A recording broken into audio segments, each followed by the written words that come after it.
Welcome back, everybody. It is Luke, your host for Hat Tuesday number 4. Hat Tuesday number 4. Wow.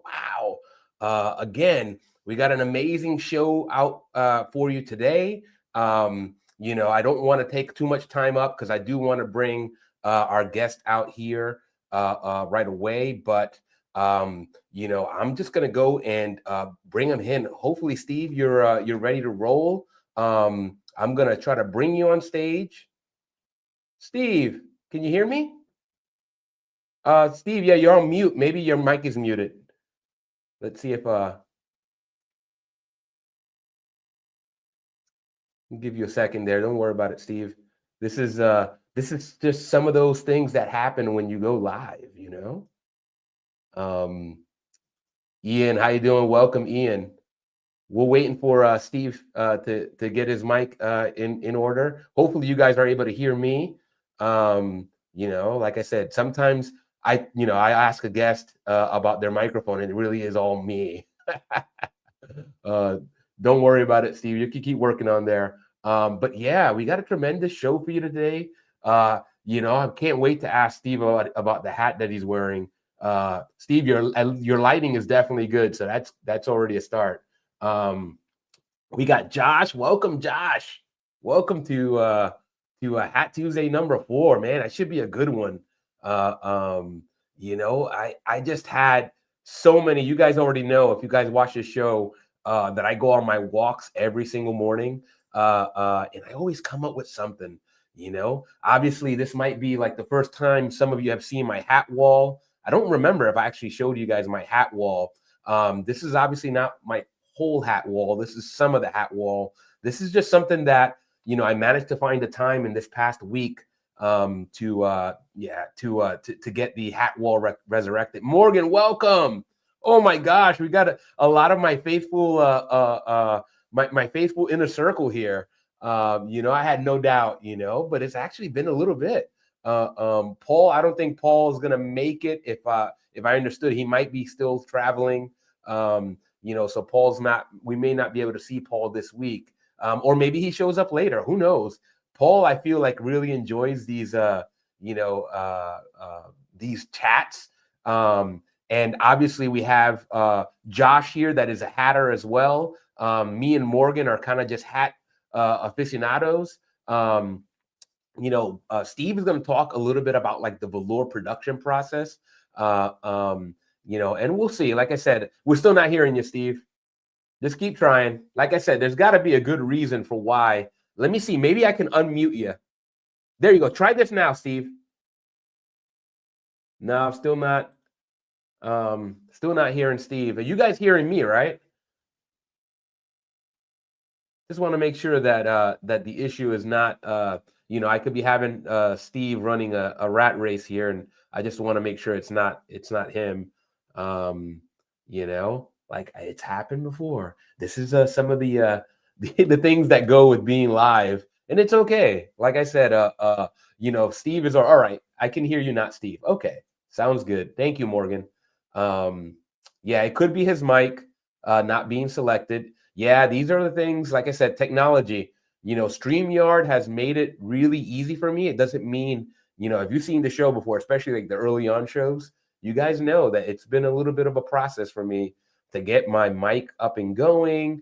I invested in this little lapel mic only because my camera takes I feel like it's a good video, but it's just not, it couldn't do the audio, right? And I'm not saying that this lapel mic is like the end all and be all. I just invested a little bit money into the audio.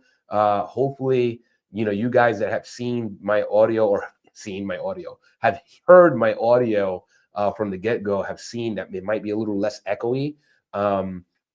Again, I'm not opposed, if I see that it is going to be a benefit for my viewers, I'm not opposed to dropping a little coin, right out and look, everybody knows that, if I invest in my hats, I kind of just, wow, I got the hats from Paul are coming on their way. So I started getting the notices, and yeah, it's going to be, that'll put me over 50 hats. Your sound and vision are both fine. Thank you. Thank Did you. it come on now? Oh yeah, you are on, Steve. Yeah, You are, it was in the it's in this StreamYard. yeah, no worries. Like I said, I usually good at running interference. So if Yeah, you I have mean any kind of technical issues, no yeah, well problem. I'm using OBS, so Yeah, um yeah, so I mean because I have a lot of I put up a lot of different things, so yeah. yeah, so the problem was with that, can you hear me okay? Oh yeah, I'm hearing you fine. Can you Yeah, guys hear Steve? yeah. I It I was can hear in you. Yeah, so okay. Well, yeah, basically, do you want me to start or Yeah, Steve. um What I'll do, what I'll just ask you, just for you, for the folks, because some folks may not know you. Obviously I know you a little bit better because we're friends on the Fedora Lounge, and we've obviously had a conversation already. But just if you want to start, just give a brief introduction about yourself, maybe a little bit about your hat journey, whatever you feel comfortable sharing with the audience. okay, Paul, how's it well, going, my friend? okay, well, basically, I started collecting around over about 20 years ago, and I decided to focus on like German and Austrian vintage hats because there really wasn't anybody doing much with that. So, I mean, I just basically that's where I started. And I also found out that people don't really understand like velour. Um, they, I mean, like on the Fedora Lounge, most of the people, like when I first started, they were all like mostly like fashion people, into Yeah, like the fashion versus like production. yes, So, I there was a lot of also like just a lot of maybe not like solid like real history. yes. Um, so basically, what I did was, and this what I want to talk about today is basically what um, the Germans call like Echter velour. It's a process of making velour, um, that's not really understood. So I mean, what I brought up is this. This is a website on my website. There's an article from 1933 that basically discusses. Um, it discusses that. Let me see here. Um, Originally, uh, at that time period, there was like a lot of like like imitation velour, these types of things coming in. Yeah. So like it was basically like a transition point. Like later on, and the processes became like all mechanical, Yeah. and there was processes that were eliminated. So basically, what I'm going to talk about is that real velour, as the German or Austrian method is that it has to be. There's different types of animals, so I'll show you. Just Yeah. see here, if I can bring it up. Um, Yeah. I'm glad you're speaking on this, Steve, because I'm not as familiar. I own two velour hats, and then yeah. now, based on what you're gonna show us, then I'll determine whether it's actually real velour or not. Okay. So basically, it's there's something like I'll go through it, but like the picture I just put up, it shows like a rabbit, and then the middle is like a hare. See, it's much bigger. Yeah. And the one on the other side is a nutria. It's not a beaver, but Yeah. this is actually a photo from Huckel from around 1900. It was, just showing some of their, um, to describe, some of the animals that they're using for. They didn't use beaver as much because it was they mostly use like if they were going to make like stiff felt hats or whatever with like smooth finish, they would use nutria, maybe sometimes beaver, but they in this picture they just showed a nutria. But the middle head in the middle is a hare, and what they found is basically, let me go to this here. Okay, so this. If I don't know if you can see that, can you put that up? I'm not able to. Let me see if I'm able to manipulate that. I just don't want to. Let's see, edit name. No, I don't think I can do anything with that. But Steve, you're welcome to read some of it, or at least whatever you can't see it. I can see the text, but I guess on my screen the text is too small. To be able to. Okay. Well, zoom in if you like. yeah, basically what it's talking about here is like the type of hair, and the hair that it's strange. Like in most people would think like in a colder climate, it would be, like say like a Siberian hair would be better. Yeah. But they found out that Saxon hair, Central European hair, was actually the best to use. And so, I mean, this is talking about like basically the backs of the hair, of the pelt. That's where the best, fur was, like the premium fur. So like to make the best velour, they had to use, the backs. Yeah. Okay. So, and I don't know if you know about like felting or whatever, but the fur that's used is like closest to the skin. Yeah. And so, basically what it's talking about here is that, different types of hair, and, basically saying that the backs of the hair are the most important. So like what Echter velour is just that when you're making felt, I don't know if you know about like fulling, but that's like when you start out with like a big cone that's like thin, it has to go through like rollers, and it starts to felt, and it gets tighter and tighter and like smaller and smaller. So what happened with real velour, what they do is that they don't really complete the felting process. There's people that are called brushers that actually brush the cone. It's like it's starting to felt more, but it's also like by brushing. I'll show you here. Right. Let's see if I can show a picture here. Oh, here it is. Sorry about this. I'm trying to maximize your view, Steve. So bear with me while I try to do that.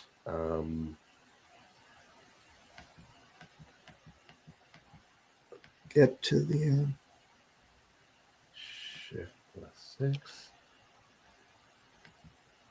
Okay. 6. Okay, so this is like a picture. I don't know if you can see that. Yeah, I can see it. I'm just trying to make sure. Okay, that might be a little bit better. That might be as best as I can do. That way I can kind of close up in there. You guys will get a little bit of my ugly mug on there. Let me see what it looks like. Let's see. On yours. Oh, okay. Oh, so do you have to can you just get rid of your side? Yeah, I can actually do that. I can't get rid of myself without my audio going. So okay. So you can't like make mine the whole screen. Correct. I mean, I'm trying to do that right now, and it's really giving me a hard time. Let's see if so that's one view. I'm just kind of going off of what you see. It really doesn't. Let me see if I can do this. This might be. Let's see if I can do Shift 5.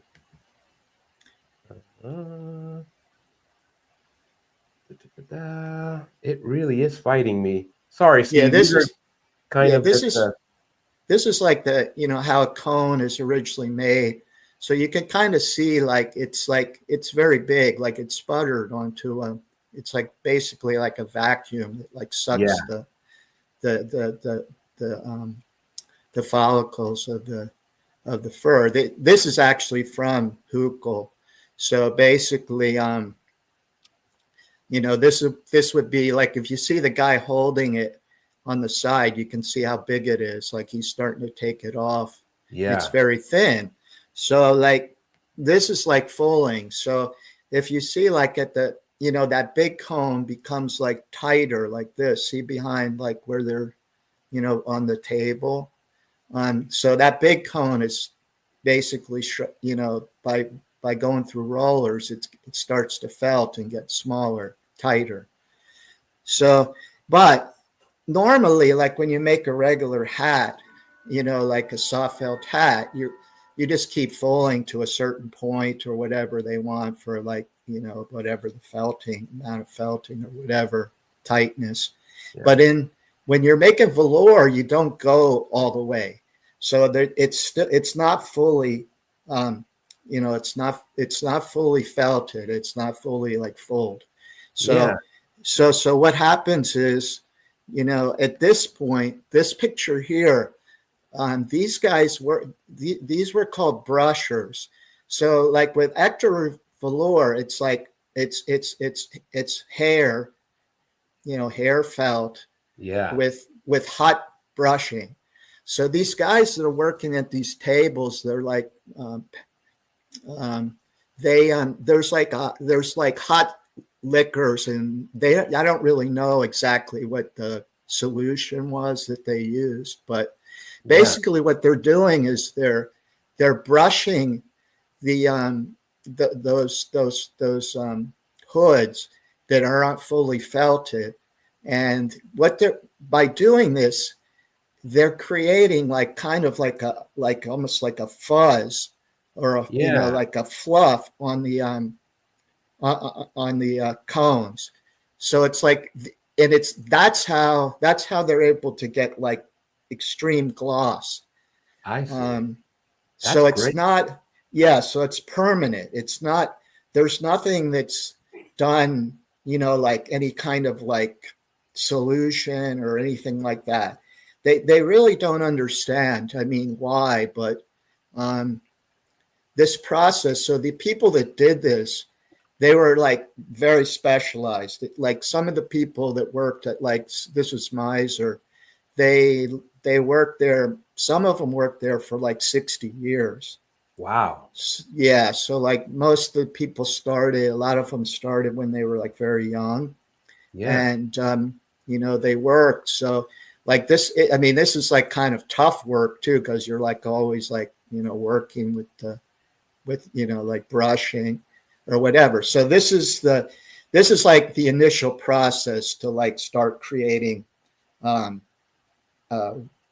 real velour. So it's like, it's hair plus hot wet brushing. And they called like a brushed hat. They didn't always call it like velour, like the, like in the factory, they would say like brushed hat, brush felt or whatever, brush. And this is what separates. Like nowadays, you don't really know if like this type of process is being done. I mean, later they use machines. Like I'll show later. There's like, they tried to mechanize this process of brushing, but they could never equal like what these guys did, because like they were able to work the the felt. I mean, the cones and like, I don't know. I mean, nobody really knows how to do it anymore. Like there aren't any people like this anymore. I mean, they're making felt, but, velour, but it's like they're using like mechanical brushes. And I mean, they know some, but it's not like to the level of like these people. So, basically what happened was that first article that I showed, it was like this was very expensive, especially like in US. Nobody really knew how to do it, but they didn't want to put in, it took too much labor cost. You understand what I'm saying? And knowledge. Yeah. So like the cost and like, this type of stuff, it's like it just never really caught on in the United States. And also because of like the Saxon fur, Central, European hair.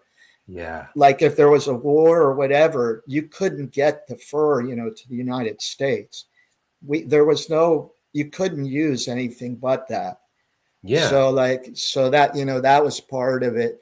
And and there's like kind of a misconception too, because like a lot of people think like velour is just for for what's it for, like Tracton hats or like folk Right. hats, but that's not really the case. I mean, and I don't know if people really know, but what happened was like in the United States and England, pretty much nobody, like soft felt hats were like considered like not, like not proper. You understand what I'm saying? So Yeah. like you had like stiff felt hats and top hats, and basically everything was in black. You Yeah. understand what I'm saying? So what happened was is in with velour hats and any type of soft felt hat from like Europe, like say Germany, Italy, whatever, France, they started using like different colors, and they soft felt hats became popular in Europe, and that's why like Edward VII, he went to Bad Homburg, and he brought Yeah. back like the Homburg hat, which was a soft felt hat Right. in different colors and different things like that. And it was like a big shock. People Yeah. were like, they were like, this is like, like he actually got like, at first they were like angry with him because like, Yeah. they didn't like that he did this, and like to go against the customs and these types of things like silk top hats and like, black stiff felt hats with the, bowler or whatever. Yeah. Um, so like this was a big thing. Like, so, basically, that was like a transition point. So like, I mean, like in the Centennial exhibition in Philadelphia, I think it was like it was 1876. They, Huckel came there. They're from now it's the Czech Republic, but it was part of Austria-Hungary back then. But they brought these hats, and like velour hats and things, Yeah. and it was like in all different colors and things like this. So it was like very, they won like like the top prize or whatever. But Yeah. these hats weren't really known in the United States. They basically didn't have such hats, and the same in like England and stuff. Right. They and so that's the situation. So what happened was, even with velour hats in the United States, when they became popular, like in the early 1900s, they were all in black. Yeah. Pretty, Right. so you didn't really see like the total. So so let me just go through some of that. So that's basically it. So like there's the article that I showed first, and I think I gave you the link to. That's like has a lot of information in it. It's too much to like discuss here, but Yeah.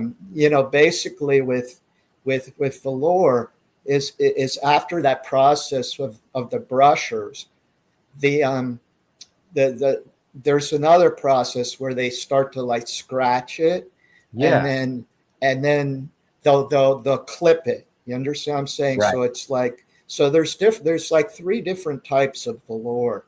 There's flamand, which is just like there's no clipping or whatever. Right.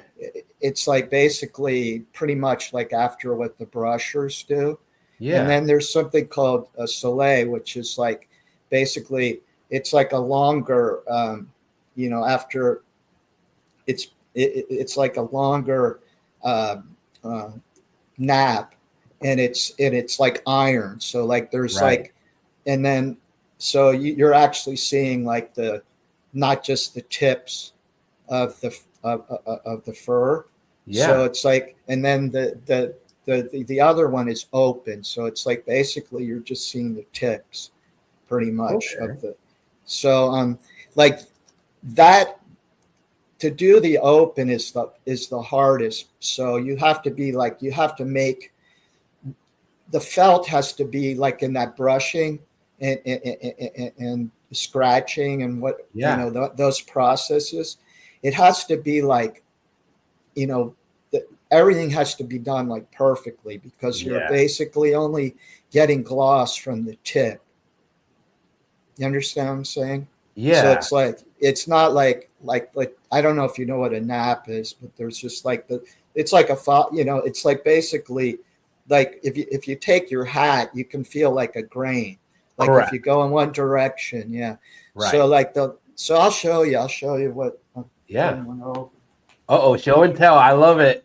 If Yeah. you know Steve's collection, man, you're in for a treat because Steve's got a tremendous collection.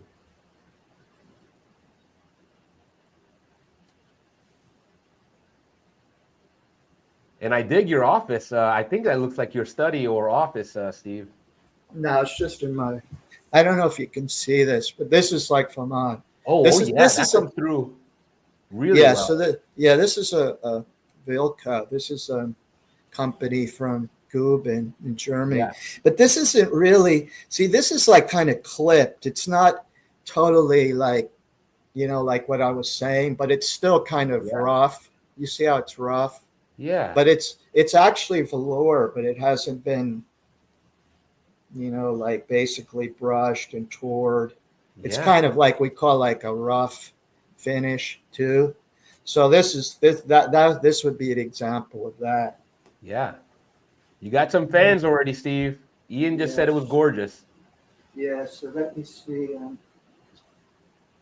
I love this. This is everybody's probably geeking out by now, just like I am. Steve's breaking out some of the examples. Yeah. So this is like a Franco. This is like more like Soleil. You see how it's Oh like it has wow, like I don't that's know if you can. gorgeous. Yeah, you can see like see how it lights up like with it Yeah, almost looks like a mirror. Yeah. yeah, So I that's mean, tremendous. yeah. So this is So this is like this hat's probably from the 30s or something about that time. So you Okay, can see I won't it's be able to. open crown now. Yeah. So you can kind of I don't know if you can see the knot. Yeah, yeah, that looks Like how you see how it's like kind of. Can you see that? I don't know. that's absolutely gorgeous, Steve.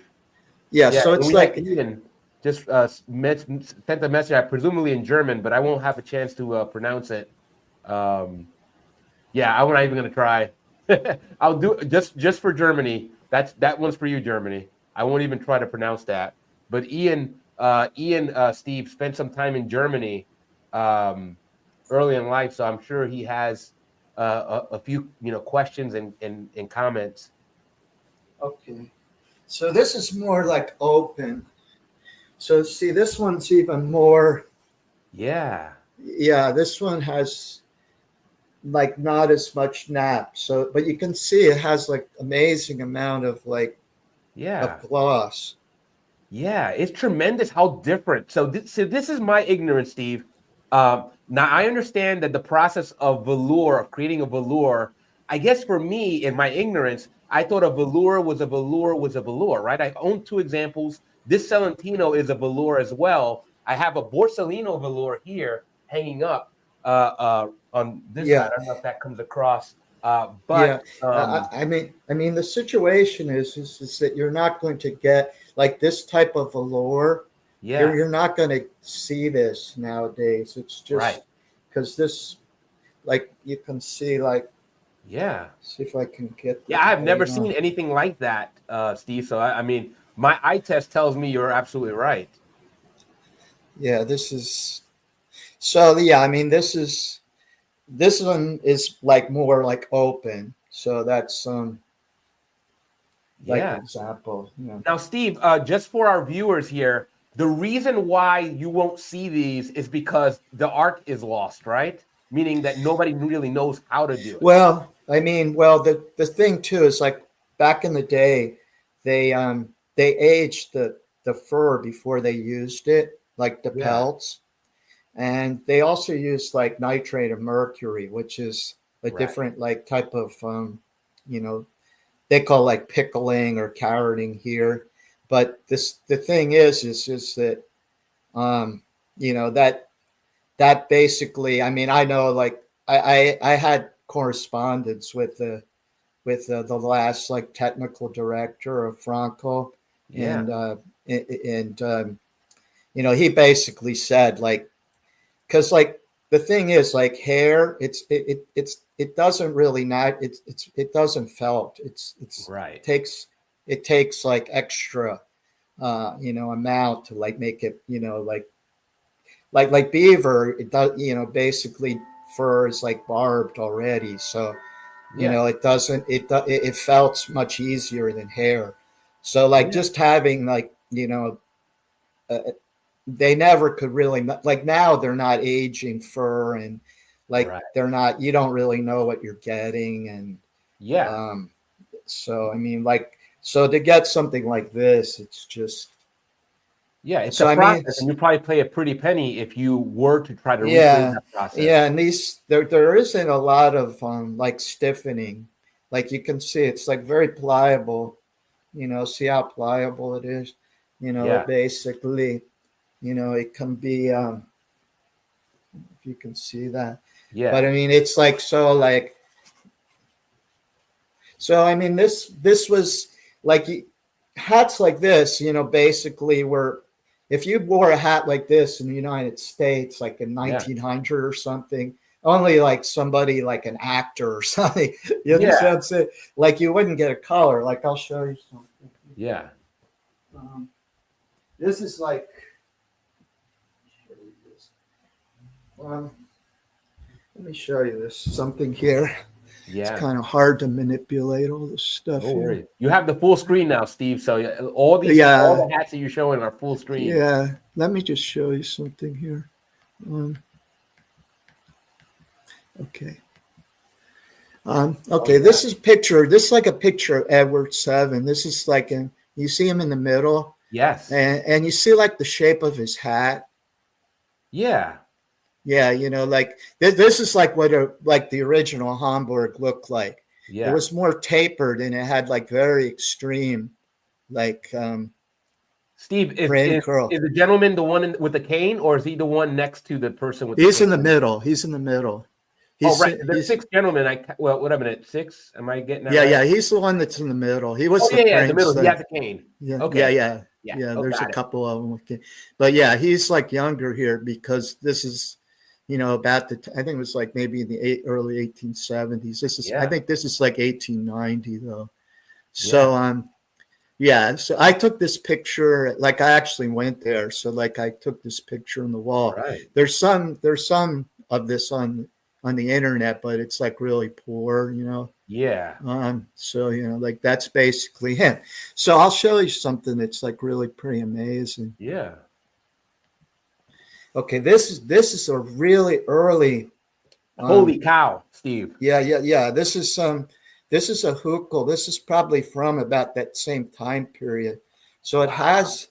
Yeah, I got this from a guy in the Fedora Lounge, Garrett. It's very small. You understand what I'm saying? Yeah. So I mean, it's like a four French Right. French point. So it'd be like a I don't know, it would be like 53 centimeters or Yeah. something. It's tiny, Yeah. 54. But you can see the brim curl is very similar, has the same look as like, Edward Seven. Yeah. But this is a velour. Wow. Yeah, this is a Wow. That is velour. tremendous. Yeah, and see the color of it? Like you Yeah. wouldn't see anything like this. So like, a lot of it has to do with like dyes too, because like Right. Germany and Switzerland, they were like advanced in like dyeing, like Yeah. chemical dyes and synthetic dyes and such. So it's like, yeah, but this is the difference. This is like a hat from I think this was sold in Germany, but it was Yeah. made by Huckel, which was Austria-Hungary then. So you Yeah. can see the inside. I don't know if you can see can Yeah. you see where it says Huckel? Yeah. That is tremendous. The craftsmanship. And again, you don't have to have a trained eye to see that that's very beautiful. Yeah, look, if you see see that extreme brim curl, Yeah. that's like basically, this is like that same photo you know, if like Edward said, I mean, he's not wearing this. This is like really extreme. Yeah. You understand what I'm saying? Like Right. he wouldn't wear this in that time because it's just too outrageous, you know, Right. for Well, like, I'd you wear know, it, but you know, no, it's I pretty know, but outrageous. like, yeah, in general, like in US or you know, England or whatever, Yeah. even probably most, you know, places even in Europe. But if you wore something like this, it'd be like really like Out there. flamboyant. Yeah, yeah, it'd be like pretty. So I mean, this is like very. This is very early. You know, like where I showed those pictures basically of like you know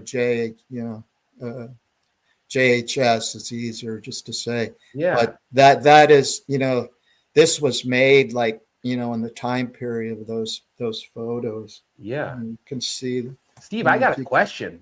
yeah, if you can Um, see yeah, the I have inside, I have a question. yeah. This might not be something that somebody else is thinking about, but I'm thinking about it as I'm looking through and learning what you're kind of presenting here. Is there so who would you say is the father of the real velour?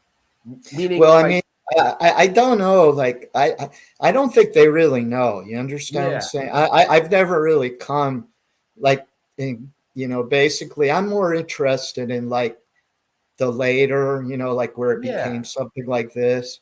right, So, like, I think what happened was just over time they were able to, you know, determine that like certain like types of hair, you know, the right, actual you know animal was like better for making it, but I'm not really sure like where the hot brushing came from.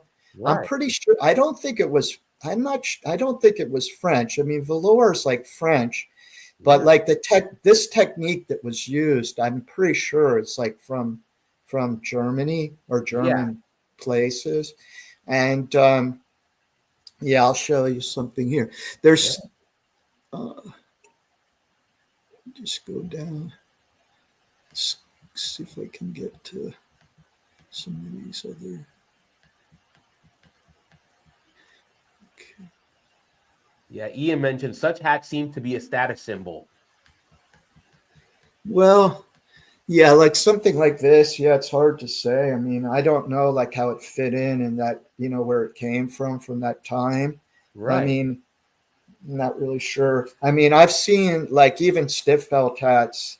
You know, when I went to you know Norwegian, um, Yeah, you know, back in the day, like in the late 1800s, you saw like they actually had velour stiff felt hats. I yeah, mean, I have some on my site, like photos. yeah, I never really, never have found one or saw one, you know, in person. But yeah, oh, I've seen it at the museum here. But they yeah, don't even have anything like this. yeah. You know, this is like really amazing. This is like a So, museum thing. yeah. You know, like So, Steve, the modern yeah, velour that we see today, okay, because Josh, who's also a budding hatter, meaning he's just starting his hatting process, he mentioned Judith Millinery still sells velour felt. He made a hat out of velour. How does that compare to like the velour that we've seen that you're showing us now, in terms of like what you can look out for? Meaning, to the untrained eye, how would you tell? well, I mean, you're gonna see like you know see the amount of gloss, like Yeah. you know when the light hits it. Yes. And I'll see if I can get this on there. But I Yeah. mean, basically, I mean that's you That's know kind of telltale the sign. colors, the dyes. I mean, this Yeah. if you saw this in real life, I mean, you could kind of see a little bit.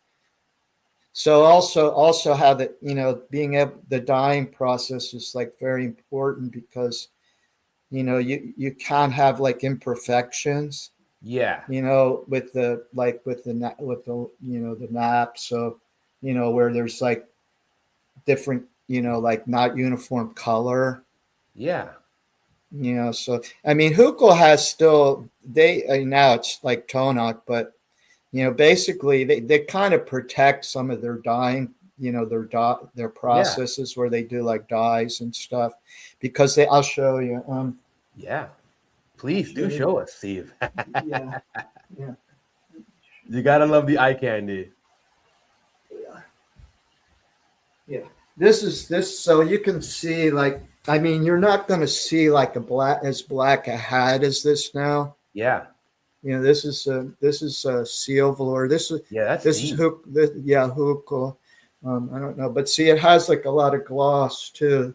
Yeah. I don't know if you can see that, but Yeah, I can see the gloss definitely on the back side of that hat. yeah. I'm just trying to show Man. light on it. Yeah, so this was made for the U.S. market. So I don't know Yeah. if you can see, like, Oh yeah. That's gorgeous. yeah. So this like just the amount, like, I don't think you can't find a hat this thing, like, basically, like, it absorbs all light. It's Yeah. like, I mean, it reflects it, but it's like, it's just so like, to get, yeah, you're just not going to find anything like Yeah. this now. This is like also like an open, very open, Yeah. velour. There's not a real lot of like nap. It's just Yeah. like tips. So Steve, So yeah, there was a yeah, question, and or at least what yeah. I thought was a good question that I was curious about, which is back to Josh. He said he has a Nutria Borsalino that they used in the 50s. Now, what is the connection to Borsalino? Do you know of any connection to the Velour process? Well, my feeling is that you really didn't see velour in Italy except when you get up, like, we're like near Switzerland. Yeah, Where like Penizza was in that area. Um, the thing is that I think that when they went to, there was like exchange like in the late 30s, and they brought back some, they went to Germany, you yeah, understand? And I think at that point they may have like started to make like velour. yeah, And then after, I mean, most the I've never really seen an example of like an early, like from like this time period. yeah, Maybe like it's around, maybe yeah, this is probably like early 30s, maybe late 20s. yeah, But like maybe there, it's like you got to get like into the later 30s. yeah, And and generally, and then after, so like basically after, once you're getting like later towards like into like World War II, and like right, 40s and 50s, everything becomes like, it all becomes mechanized, so right, you don't have, those people you saw like at that table, right. the doing that hot brushing. It's It's like done with, raising and shearing, right? The way I always stood on velour, and you can correct me, Steve, if I'm wrong. It's kind of like that two-part process of raising the I guess the nap, or how maybe I'm using the wrong term, and then shearing. no, I mean, well, No, no. basically what those, it's hard. I mean, I don't really have, I think I may have like actually a picture of Okay, like, got it. I mean, you can buy, I think you can buy like velour that's like not dyed. You understand what I'm Got saying? it. And it's not you know uh, basically like scratched, or Yeah, has some type of after the initial like hot brushing, if they're even doing that. yeah. And basically, then it's clipped. So like this is like an early, I mean, so what they did was, like, in the time, it's like they actually died after that. They died it after that. Right. So then they had to go back and redo everything over again, Yeah. basically. If there Interesting. was like problems and such. And Yeah. sometimes they had to re-dye. So like it took a lot. It could take a long time to make one, like a really good one back in the Yeah. day. So like now they wouldn't spend like that type of. So let me see if I can Yeah, show Steve, I you. have another question. We have some hatters, right? So obviously Paul, PJ Murphy and some. We got Josh, my Yeah. friend Brian Forbes has stopped by here. And obviously there might be other folks that find their way onto this channel. If somebody had a question, say, Steve, I'm a hatter. I'm interested in velour, like the real velour process. What would you tell them in terms of like, okay, if you were going to do this, you would have to do XYZ first. Well, I mean that to make like real velour, you basically have to use hair. You know what I'm saying? It can't be Right. like rabbit. So like what could happen nowadays is like you could just like basically, not do any like hot brushing or whatever.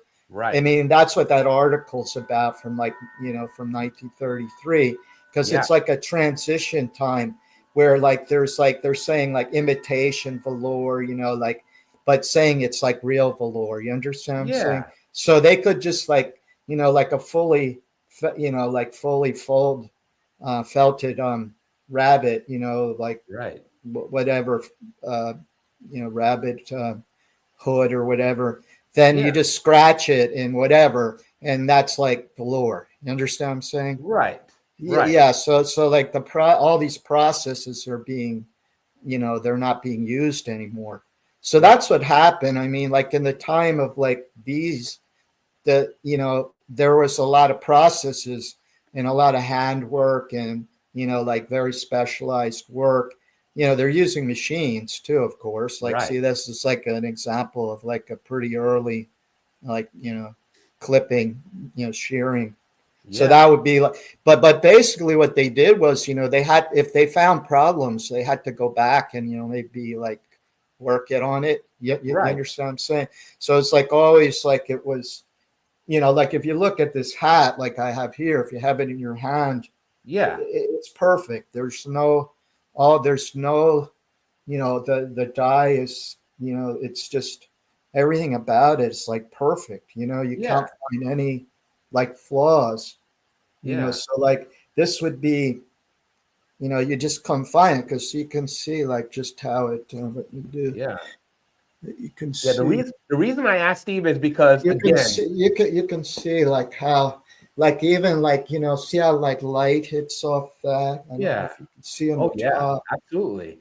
That's just Yeah, it's just amazing what light does for these real yeah, velour hats. on that edge. See that? Yeah. See that? Yeah. Yeah, it's Absolutely. gonna be hard to, you know, it's just can't. And like see how like pliable it is. Like Yeah, I love that's right. So this has kind of always been my thing in terms of like, and I know I'm not alone. Is that pliability of the felt? so this is just like, if you had this in your hand, you'd understand like how Yeah, amazing it is.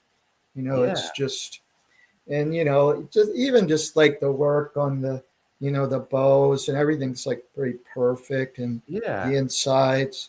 I mean, this one's got a little bit of it. You can kind of see yeah, like the hook. yeah. Steve, I got a personal question here, and again, you don't have to answer this, right? So, besides, This one. obviously, you are like the person that I know is an expert in these, right? Have you come Uh-huh. across others like yourself, right? We know that you have a forum. I linked your No, there's forum. no, there's nobody that's. I'm the only one that's like Yeah, Donald. I mean, that article I found. I mean, it's in actually a book. yeah, Um, it's from like the Hat Makers News, German Hat Makers News. yeah, They made a book, and that's where that 1933 article is from. yeah, And it's just basically, talking about like how they're having trouble because like, they're getting like what they would call like fake or imitation right. against like what's they consider like real velour. So Yeah, let me that's just show you. fascinating. So You know? yeah, so this is this. Let me do them. Let's see. Oh So yeah, I love that. this is like a area. So like this is like showing like Germany, and now it's like Czech Republic, and the Yeah, reds like Austria. So that's basically like I would say like that's the area where real velour. Like I mean, there's other maybe in other countries right around there and such, right. but this is like the main. And then these are these are some of the bigger center, places that actually many people made velour hats. They could buy the the hoods or the caplines and make their own hats. But the ones that I have listed here, they actually made, they made felt, velour felt, and they sold it.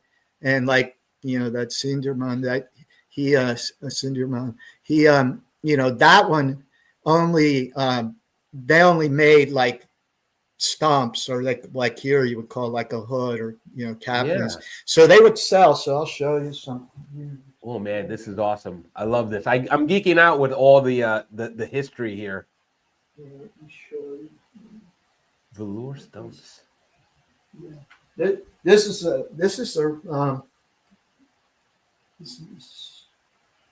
oh yeah, so this is like this is a Habig. Let me go back to the main screen. Sorry, I'm not so good with this. Oh, no worries. I'm not that much better here, Steve, I tell you. No, I mean, but going by all this, like putting all these different, the different, I have a lot of different images and such. Yeah, and the thing is, Steve, we don't, the nice thing is, you're always invited back. Anytime you want to come back here, I will make time for Okay. So we have two shows. You'll get, I can make a show anytime I want. Yeah, so this is like this one, the problem with this hat, it was missing the band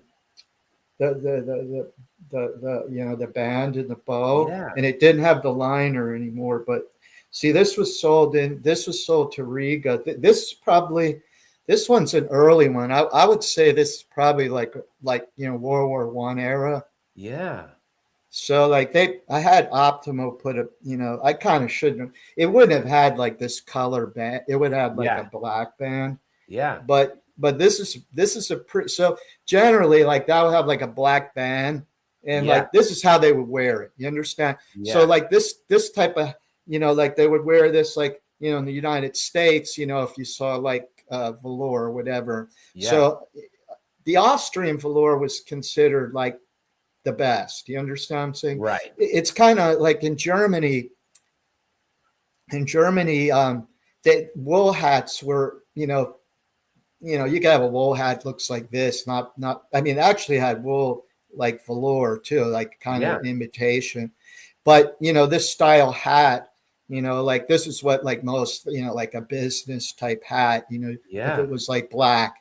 And you'd see in the United States too, like in the 1900s up into the 1920s. I mean, if you look at like crowd scenes and stuff, you'll see people with like, velour hats, not with this, it would be just like a black band. You know what I'm saying? Yeah. It would, but like this style was like, more like once like soft felt hats became like more, like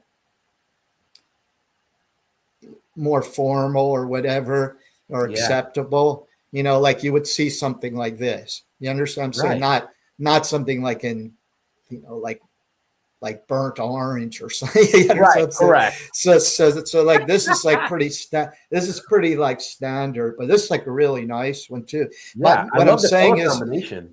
Yeah, what I'm saying is that I mean that's not really original. I mean, right. Yeah, the Optimo. That's a pretty good person to have working on your hat there. Yeah, well, I'm friends with him. So hey, there's nothing wrong with leveraging your network, Steve. Yeah. I mean, I wish I had friends like that. I mean, I got pretty good friends. Don't get me wrong. I'm not trying to put them under the bus, but none of them are Optimo. Yeah. Well, Graham. Yes. Let's see. Shout out to Optimo, by the way, Chicago. Yeah, I mean, this like it's anybody that knows. Like when they see something like this, they just know they can't. Okay, so really get so that Sinderman, the guy at Adolf Sinderman. This felt may have been from them because like Habig didn't make felt. Yeah. So I mean, and they really didn't have to because like they had such a big name, they could source anything, if they had to, and get like the best. But I mean, like I said, I've only seen one other, like old velour like this from Habig. There was Yeah. one other guy on the Fedora Lounge that found one, but Yeah. they're very, I think in general, because like, soft felt hats are just, they don't last like a stiff felt hat. You know what I'm saying? Yeah. Yeah, and they're just not as, they're Not as and they durable. probably, yeah, and they wore, yeah, or I shouldn't say that. I mean, or just, yeah, just how they were worn or Sure. whatever. I mean, they didn't, it's much harder to find them, but this Steve, is is the like, upkeep significant more than your typical felt hat? oh, these, yeah, I Yeah. mean, basically, yeah, I mean, to make them look good, I mean, you have to have like a steamer, and see, like if you go across, you have to go with the gnat, and Yeah. like basically like brush, with steam. And I usually use like a longer brush, like a softer one to finish Yeah. it with. But you can use kind of a harder brush especially if it's like they're not in very good shape and they're like Yeah. dirty. You have to like vacuum them and Yeah. I really think brush bringing you them back just hard. to see you take care of one would be fascinating. Yeah, I mean you can see like even there's always like some damage. I mean, I don't know if you could see that. Oh, you're not on screen, Steve. I think your slide is still on screen. Yeah, sorry. There you go. So yeah, I don't know if you can really see like that close. I Yeah. mean, it's hard to see, but like, yeah, Yeah. I It mean, looks so. Yeah.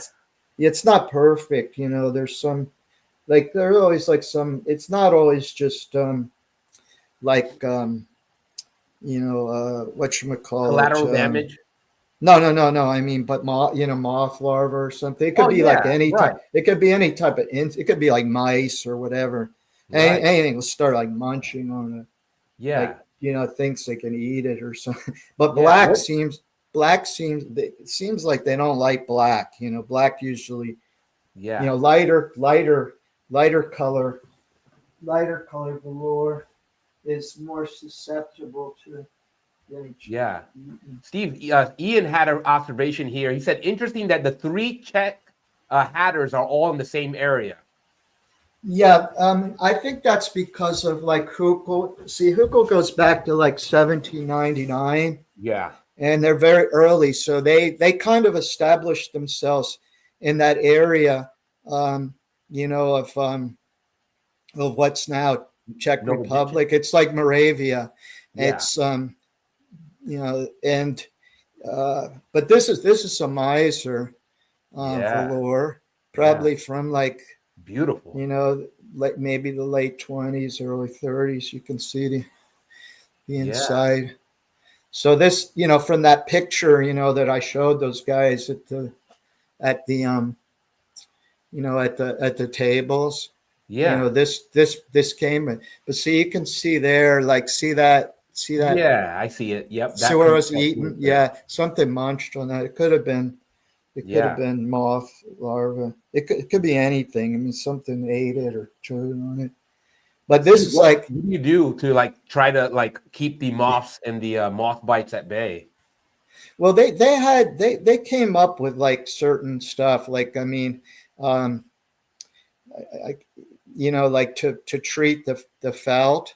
Yeah. But in general, I think, these lighter, for some reason, like, I don't know, it could be like the dye that's in the black hats. Right. They didn't really like it.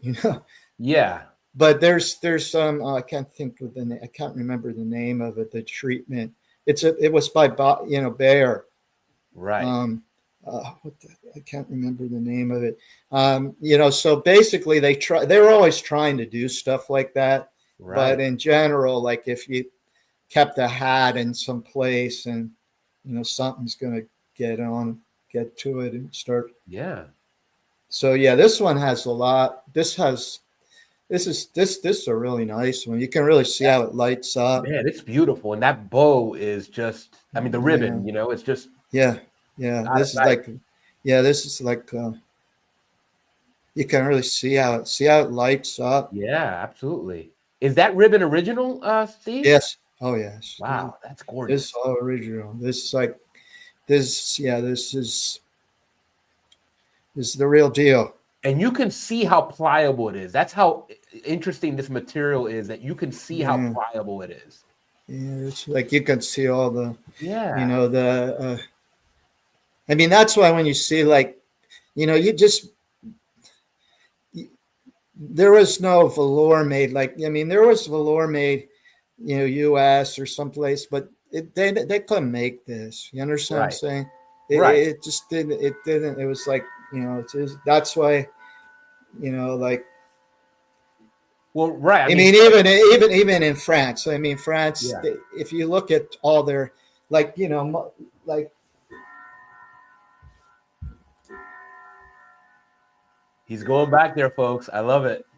Yeah, they have like, they have velour, but all like Hugo and Pescio, and they were all like, if you look at their hat industry magazines and stuff, they all, you see all the, all these like, companies, like the Austrian ones specifically, like, so you'll see like this hat, if you can see, I mean, it was. See, it's for France. It's from for France. Yes. See this. See the. I don't know if you can see the store. I think I can make it out, Steve. Yeah. Yeah. So I mean, yeah. So if you look, so that's what I'm saying. So like, if they're like, if they're putting these on like a pedestal. Yeah. You understand? Oh yeah, you can probably see the. Yeah, that's beautiful. Yeah, that's the. So you see a lot of, especially in France, you see a lot of like Hugo and Velour and and Paschal. This I'll show you.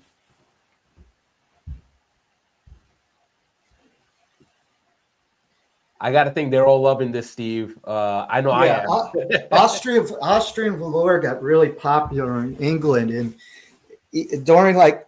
Before, like, when World War II started, they were like, they were trying to like make their own, and they really could never, because they couldn't get in anymore. Because basically in the later 1930s. So you see, this is like a Donning company. Yeah. Can you see that? Yeah, I can see it. The nice thing is when we go into syndication, I'm going to go and then rewatch these videos and then try to zoom in as much as I can. Yeah. So I mean, basically what it says is like, Austrian velour on the sweatband. I don't know if you can see it. Yeah. It's like upside down, but yeah. So this hat was made by Paschal, which was another Anton Paschal. They were also in, where Hugo was. Yeah. So I mean, this hat is like probably from like, maybe the early 30s, middle 30s or so. But this was made for like, the English. Yeah. For the British market. This is a really nice one. Another question I'll have for you is, for the folks that are like, hey, I don't own, right? So myself, this Celentino, which is obviously a more modern brand that has connections to Tonak, I don't own anything that's really, really vintage like that. How would one go about this other than the usual, So somebody would ask you, Steve, how did you come about all of this fine collection? Oh, it takes, I mean, I'm always looking for stuff. Yeah. It's getting harder, but I've made like some, I'm always like trying to find things, and it's a lot. It's difficult to find stuff like this. It's just But the nice thing is that with your connections with essentially like folks that come across it, they're like, hey, Steve would probably like this. Yeah, I mean, like, anybody. This hat's amazing. I mean, like, these hats are like, there's nothing. That's what I was saying. Like I don't want to be like attacking the Fedora Lounge or the early people that were on there, but they were like clueless to like what like this type of hat or whatever. They like it's just not understood, you know. And basically, I mean, I can't go through the whole processes and stuff because it's too. You just basically can look at that article that Yeah. you know, if you can and read through it. It's a good translation too, because a friend of mine helped me with that. Awesome. So it's like he's on the Fedora Lounge too. Yeah. So I mean, but he's not on there very often. But in general, it's like a very good translation. So you can go through it and read it, and you know, you can start to understand like what the Yeah. you know, the old process was. But yes, so what I'm saying is like, yeah, you saw like the, you know, the velour is always like, you know, these real velours, they were, you know, you know, exported to different countries, you know what I'm Yeah. saying, to. And like I showed you that seal velour, the black one, that was American, Yeah. you know, that was made for the American market. Yeah. This is made for like the British market. The other one was made for the French. And the problem was after World War One, uh, if you were in like Czechoslovakia, you couldn't export to like German countries, you know, Yeah. German that were on the, you know, during World War One. So it's like they had to like Hugel's had plants, like, you know, they had two other plants, one in what's Poland now both of them are in Poland now, but the one was like in Silesia, which was still under like Germany. So Yeah. they were able to like export or go to like the German markets. But like Peschel got like it killed them because like they, you know, they basically lost that market. They didn't have like any factory out of, you know, what was Czechoslovakia. So they had this. I mean, this was like, you know, they had like American, they made for America, you Yeah. know, and for England and, you know, different places all over the world. But like Huckel had an advantage because they had like factories that, you know, they could you know, they could um, you know, still supply that market, Yeah. you know, so, you know, so Steve, that, you know, yeah, this is very important. I don't even yeah, I know. had a question about like so back to I believe it was Ian's observation about the let me make sure if I can find that so his question about the three Czech hatters all in the same area. Typically in the US hatting history, and I'm sure this is probably essentially the same with the Czech hatters. The water source, wouldn't the water source, being near a water source, have something to do with the fact that the three Czech hatters were all in the same area? Or maybe I'm just reaching. Mm, I mean, I don't really think so. I mean, Okay. All right. I just think that like Huckel got like they got like, you know, big, and they were like world famous for like Yeah. velour and such. So like there were other you know, other people that jumped in on it. I mean, it could be. I mean, there's, you know, there is a river that runs through there, but Yeah. you know, basically, I think it was just, you know, they got very you know, they got famous, and there are other people who, like Bruder Boom. I'll show you. Yeah. Yeah. Uh,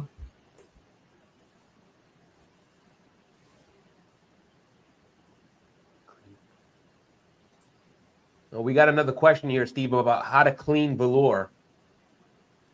well, yeah, I mean that's what I was telling you. I mean the first thing you want to do is like vacuum it, Vacuum it, right? and yeah, if you know, like if it's like just vacuum, you know, with you know, like a you know a brush, you know what I'm saying, but like Yeah. with a like similar to like a hat brush, like, you know, the same type of like a more of a softer, longer brush on it. Yeah. And yeah, you just vacuum it, and then I use like a pretty, I usually use like a pretty stiff, like bristle. You understand what I'm Okay. saying? Yeah. Yeah, and I go with the nap, like I go with steam, and like this one's in good shape, but you can Yeah. see like this one's not quite as black as like that Huckel. Right. It's like, if you look at it, it's just, like there's some like white kind of like tips on it. It's like, Yeah. it's not as, but what happened was, like, Bruder Boom, they were originally in, I mean, they were still in Vienna, but they also they set up a factory in, what's now, it's called like Novi, but Yeah. they, yeah, like if you see here, it's like, that's the name, the original. I don't know if you can see Yeah. it. It's like noise. So they moved. They actually, like, started to make velour there. You understand what I'm saying? Yeah. They put a factory there, and this is like, this hat's from that factory. It's in the same. Yeah. So they came like around like 1915, something like that. 19. Yeah.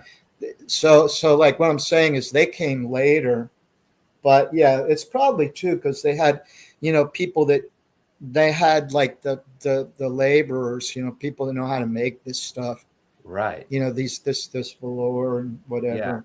Yeah. So EM yeah, noted that it doesn't shine like the previous black hat. yeah, it's not, it's good, believe me, it's like Right. unbelievably good, but it's not quite like on that, like Yeah. It's a little more overall. matted.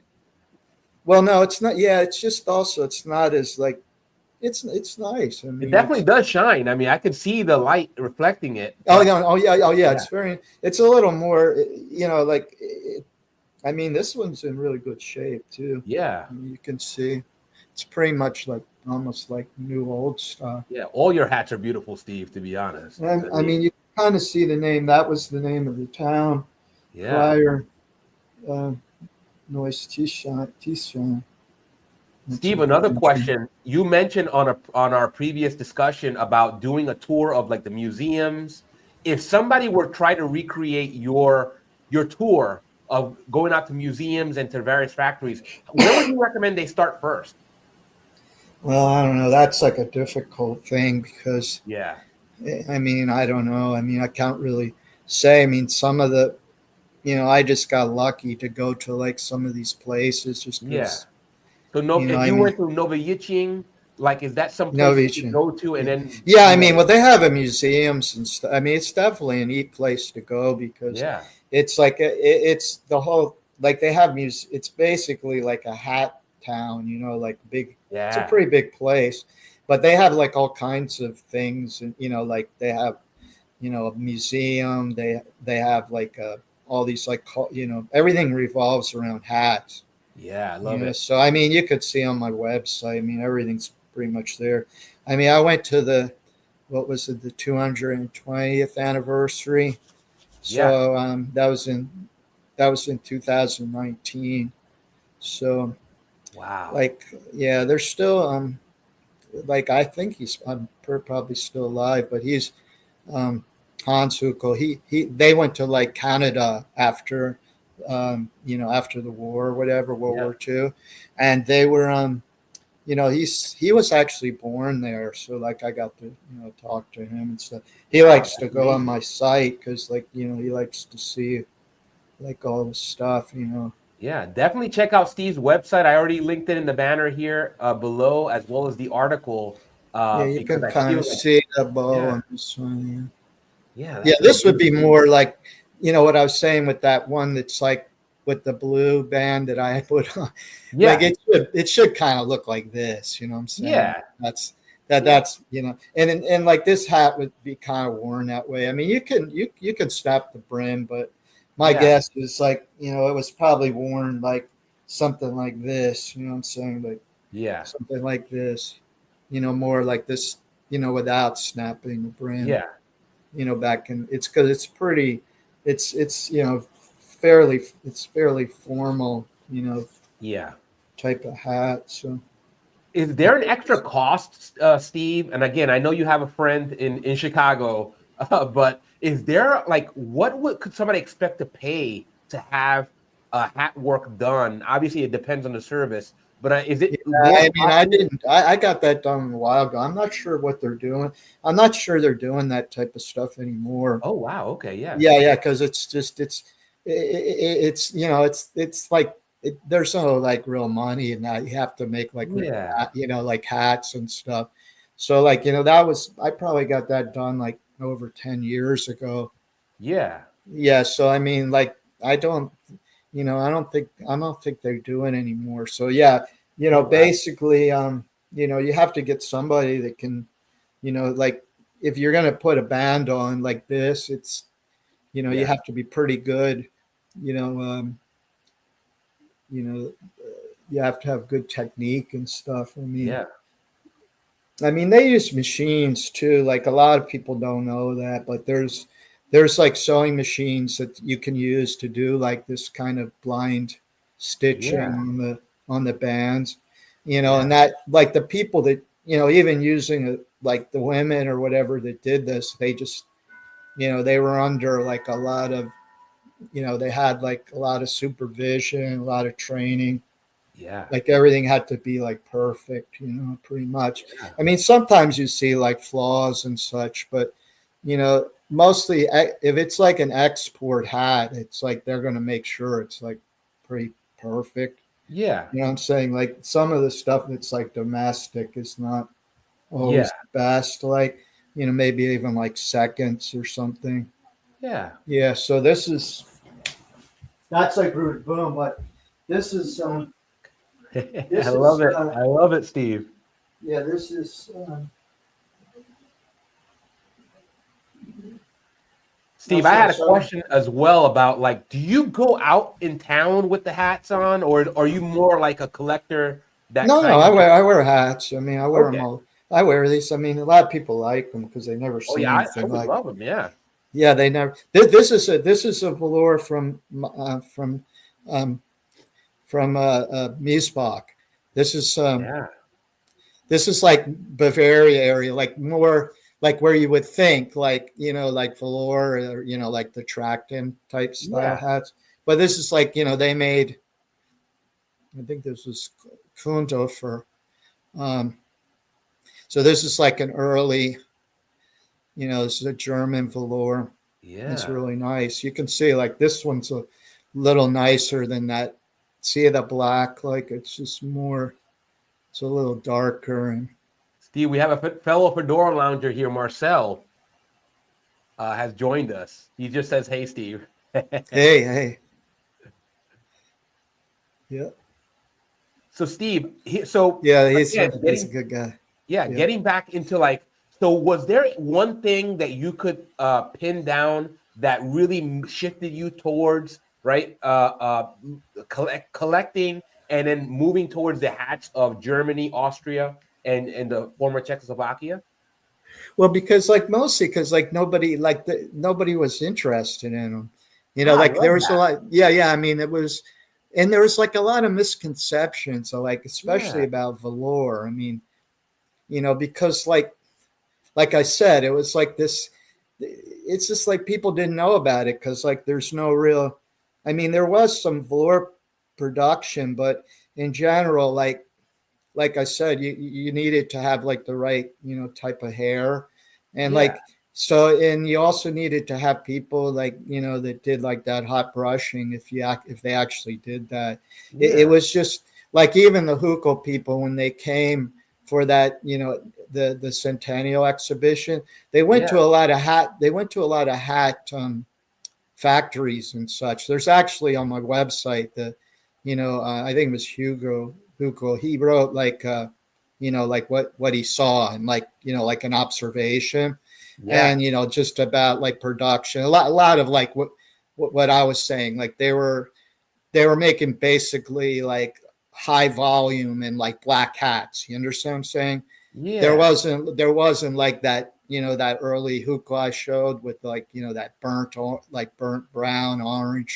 orangish brown, like there was no such thing as that. I mean, so Right. like they brought stuff over like that, so like people were like, what is this? They didn't Yeah. really, in the factory. So like if you go on my website, you it was very hard to translate because even some of my friends said like whatever the dialect or something they were using in that Right. Moravia, that area, like whatever the German was like very kind of unusual. and like people couldn't even really, it's like hard to Yeah. translate. You So tend to like, see that. You yeah, tend to but see that it, because of the regionality, right? The yeah, regionality of some language. yeah. I mean, those people came from, like, they came from like where what is now like Schwab, like Schwabish Yeah. area of like southern Germany. So they went there because it was like kind of like it's like going to the Wild West or something. Yeah, you're right. So they went out where there was like, they were hatters, but then it was like more of a, it wasn't like there weren't factories, what I'm saying? They were like Right. just small hatters and stuff. So like, they ended up there, but they weren't really from there, what I'm saying? Yeah. So I mean that's just what happened. So, that's why, I mean, the real factory wasn't until like I think the 1850s, what I'm saying, when they Yeah. actually went like, because like the English were really good at like mechanization, and Yeah. like they were, this type of, and even America, but mostly from there. So like, hats became like, the processes, using like machines and like mass production, Yeah. mass production of felt and whatever. But yeah, so this is on the, this would be like from this hat, was from like, south of Bavaria. You understand what I'm saying? Yeah. It's like Isbach is like kind of a, like for like Tracton and all this, those green Right. Tracton hats and such. So like, but they, the thing is that that's like, that is something, but it's like in general, like when you look for velour, early velour, this is what you find. You don't find too many. I Yeah. rarely come across. I actually like it when I find like an old like folk like Tracton hat that's Yeah. from like this time period, but it's not as common, as these types, because like this is what people wore. Yeah. Like if you were some big deal, you wore like a hat like this, even in the United States. I mean, if you look in Yeah. the 20s, you'll see like, many people with hats like this. I mean, you have to look closely, at the photos, because then you'll see that they're like velour. You understand what I'm saying? Yeah. So yeah, and people would pay a lot, because like during World War One, they like put like big tariffs on. Right. So like some of them would cost maybe like $50, $40 Yep. or something, which was like a lot, for them. Yeah. So, but in general, like if you tried to make this hat, even if they could, it would cost like a real lot because of the labor. So like, I mean, they did have an advantage, like the people from like, those areas, because Right. they could make hats, that labor cost was low, they didn't. And like, even like everybody protected their like Germany, especially like the wool hats, because they were like the hats for like every day, you know what I'm saying? So Right. like they didn't want like Italy to come in and like, take that market.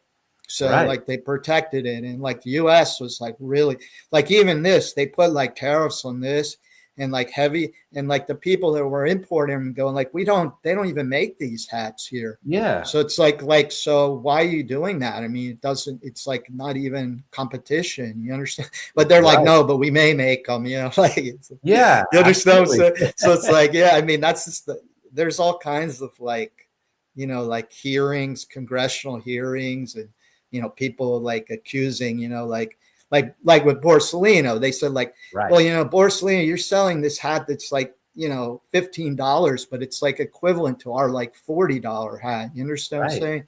So like they're like, oh no, you can't do that and all this type of stuff. But Yeah. like for like velour, no, but they didn't make it. You understand? So like these guys Right. are like, we got, like what do like nobody's Yeah. gonna, like but they still did. They Yeah. still, You heard yeah, about that stuff going on in Japan during the that kind of the horsepower wars, right?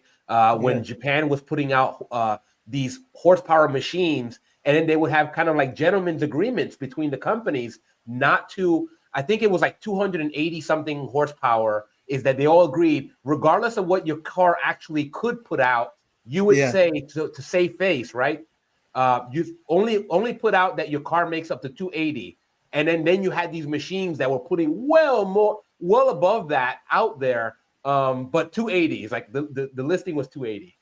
Yeah, I mean, they just were like, you know, there it was very protectionist, Yeah, because like hats were like, it's a big industry, and it was like, they wanted to protect it. So yeah, especially where there were like markets where, there were big, like, uh, the market was big. You understand what I'm saying? right. Like, so, that's just the way it was. So, Yeah, it was the people's like hats like their this. livelihoods. Yeah, yeah, a lot, like they would put, like, especially in like those time periods where there was like a war or something, Yeah, like World War I, they put like some ridiculous tariff on it. So like instead of the hat being like normally was like maybe like $10 or something, it was like yeah, 25 or something. There was like people were like, they couldn't buy it or whatever, yeah, unless they really wanted it and they had the money. But yeah, this is just this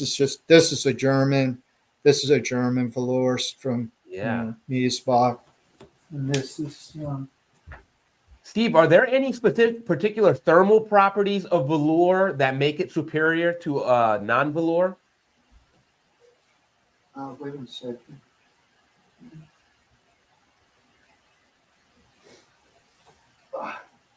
Well, I mean, they're gonna. I mean, the thing is, like, these look like they look like they're heavy, but they're They really look, yeah. not. I Okay. mean, they're going to give you protection. This is a Rocal. These people were from Osfeld. They were later. Yeah. What his mission was to make like velour hats like this for, like, more like at a bit like a lower price point, but like really Right. high quality. And Yeah. he became like really successful. Um, So like their version of because Adam Hats.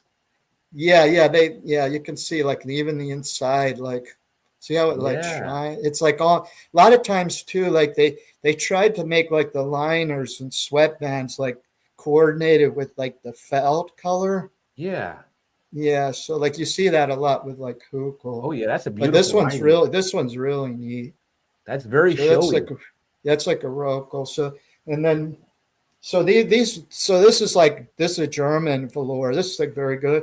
And but this, they were like a latecomer. You understand what I'm saying? Yeah. Like most of the other factories went back to like the 1800s and such and Right. were like more famous, but they were able to come in and like make a, like a hat that was, high quality, but like at a lower price point. And they were like really successful. Yeah. I'll show you another We got one. a question from Marcel, Steve.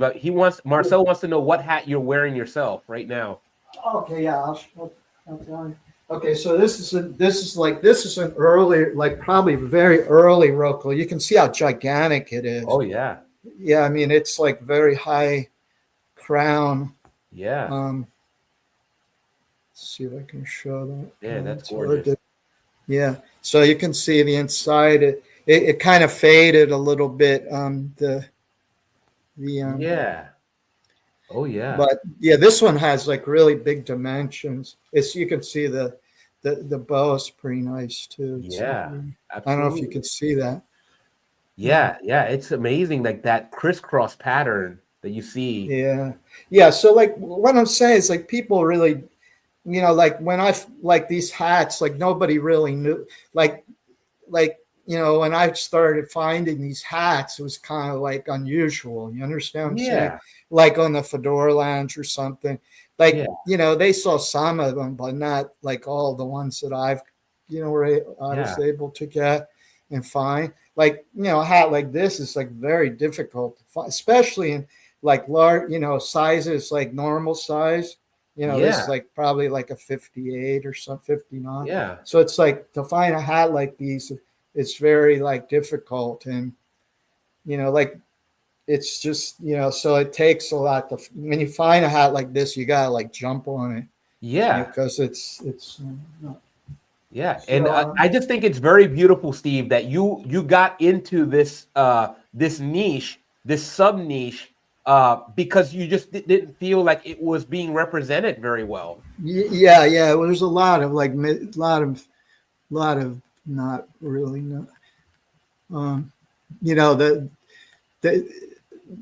people just didn't know, like they weren't well informed on it. It's Yeah, yeah. And that was really one of the major, I think, wins of having you here, Steve, is that, yeah. you know, Okay, this is interesting.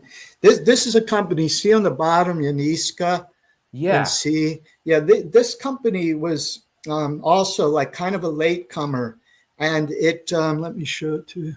yeah, Um, they were kind of just south of like Novichim, yeah, and they were able to like in the it was maybe like I don't know what time around like the early 20s, I think. yeah, They started this company, and the guy that started it was actually Czech. You understand what I'm saying? But right, he right. worked in the in the other hat companies, and there were other Yes, people involved. So I yeah, mean, he started it, and he was able to become fairly successful. And they did, they also exported a lot of hoods and stuff, but they yeah, made really nice velour. You can see it.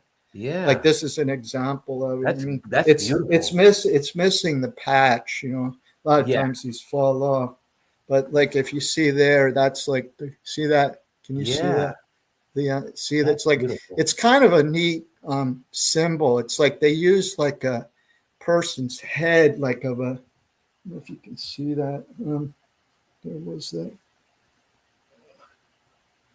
It's hard to see, but it's like kind of an Yeah, I can see. interesting. Yeah, See, it's like they use like the letters to like make kind of like a guy with a hat. I don't know if you yeah. can see that. And it looks like they're arrows pointing towards the little back bow. Oh yeah, yeah. Well, that was very common, that type of, Okay, because in the a lot of times you used to have, this is more like for show, but like right. on the older hats, you see it like actually go around. You could like adjust it. You know what Yeah, I'm saying? I probably have some there. But yeah, so this is this was actually, I actually met the one of the family. They're still, I think it was maybe like, great great grandson or something. right. Yaniska. Yeah, I actually met him. I Wow. went to see where the factory. So what happened was, I was talking about they lost a lot of like knowledge when, after the war, because a lot of Yeah, people went to like, they went to like Germany after the war. So, right, World War II. So Yaniska was like basically they were like they had to help tone, a Hukel factory one. Like what happened was most of the only like a couple, basically there were everything after World War II, and in what's was Czechoslovakia was nationalized. right, So like everything was so, and what happened was like Hukel factory, like the main factory, became like Tonak one, like right, main factory, and then right, Tonak two, or is it Tonak two or Tonak three was Yaniska, and they, because they were still like they were more like, like they had the knowledge. You understand what I'm saying? right, More, so they had to help, and but eventually they dropped them too. They basically only thing was left was like Tonak one, like right. by 1960. But this hat's probably from like the later 30s because of the style. This is like very common Yeah, style. It's like a sporty kind of hat. You know what I'm saying? yeah. It Sporty looks good. kind Like of. I said, all the hats look good. That one just looks like it has a little extra flair. Obviously, the color combinations is business, right? So we know about Yeah. the all black Hamburg and how it kind of connotes a serious hat. Yeah. This is the one I have on. This is like a really nice one. Yeah. This kind of like a chocolate brown. I don't know if you can see it. Yeah, Like it comes across. Now that you took it off, before the light wasn't shining. Now with the light, I can see the chocolate. yeah, yeah, yeah. It's very beautiful. This seal velour. This Oh, is that's made gorgeous. for a famous hat company. I mean, they were in. It was like Hoot so this like hair in in German. Yeah. So like it's a hat hair would be Yeah. like the, but they had like they had like a few stores, and so this is probably from like a similar time period, maybe a little earlier. But yeah, this I actually have like they used to give away like these mirrors like when you bought a hat, like so you could like look at your hat or your mustache or something. And you know, I actually have a hat, like it's the same hat, like that's on there's like a guy wearing it, like on the you know, on the mirror, like on the other side of the mirror. It's like the same one.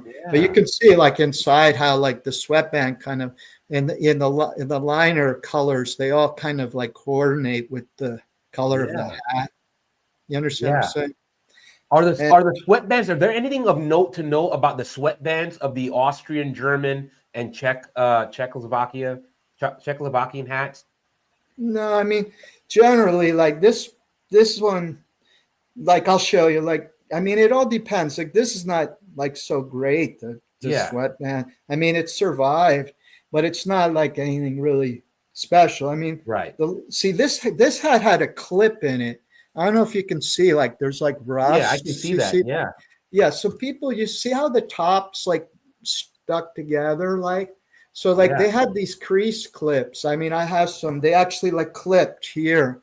So see, Right. it actually still stayed. It was probably on there so long it like got in. See how it is? Yeah. Yeah. So those.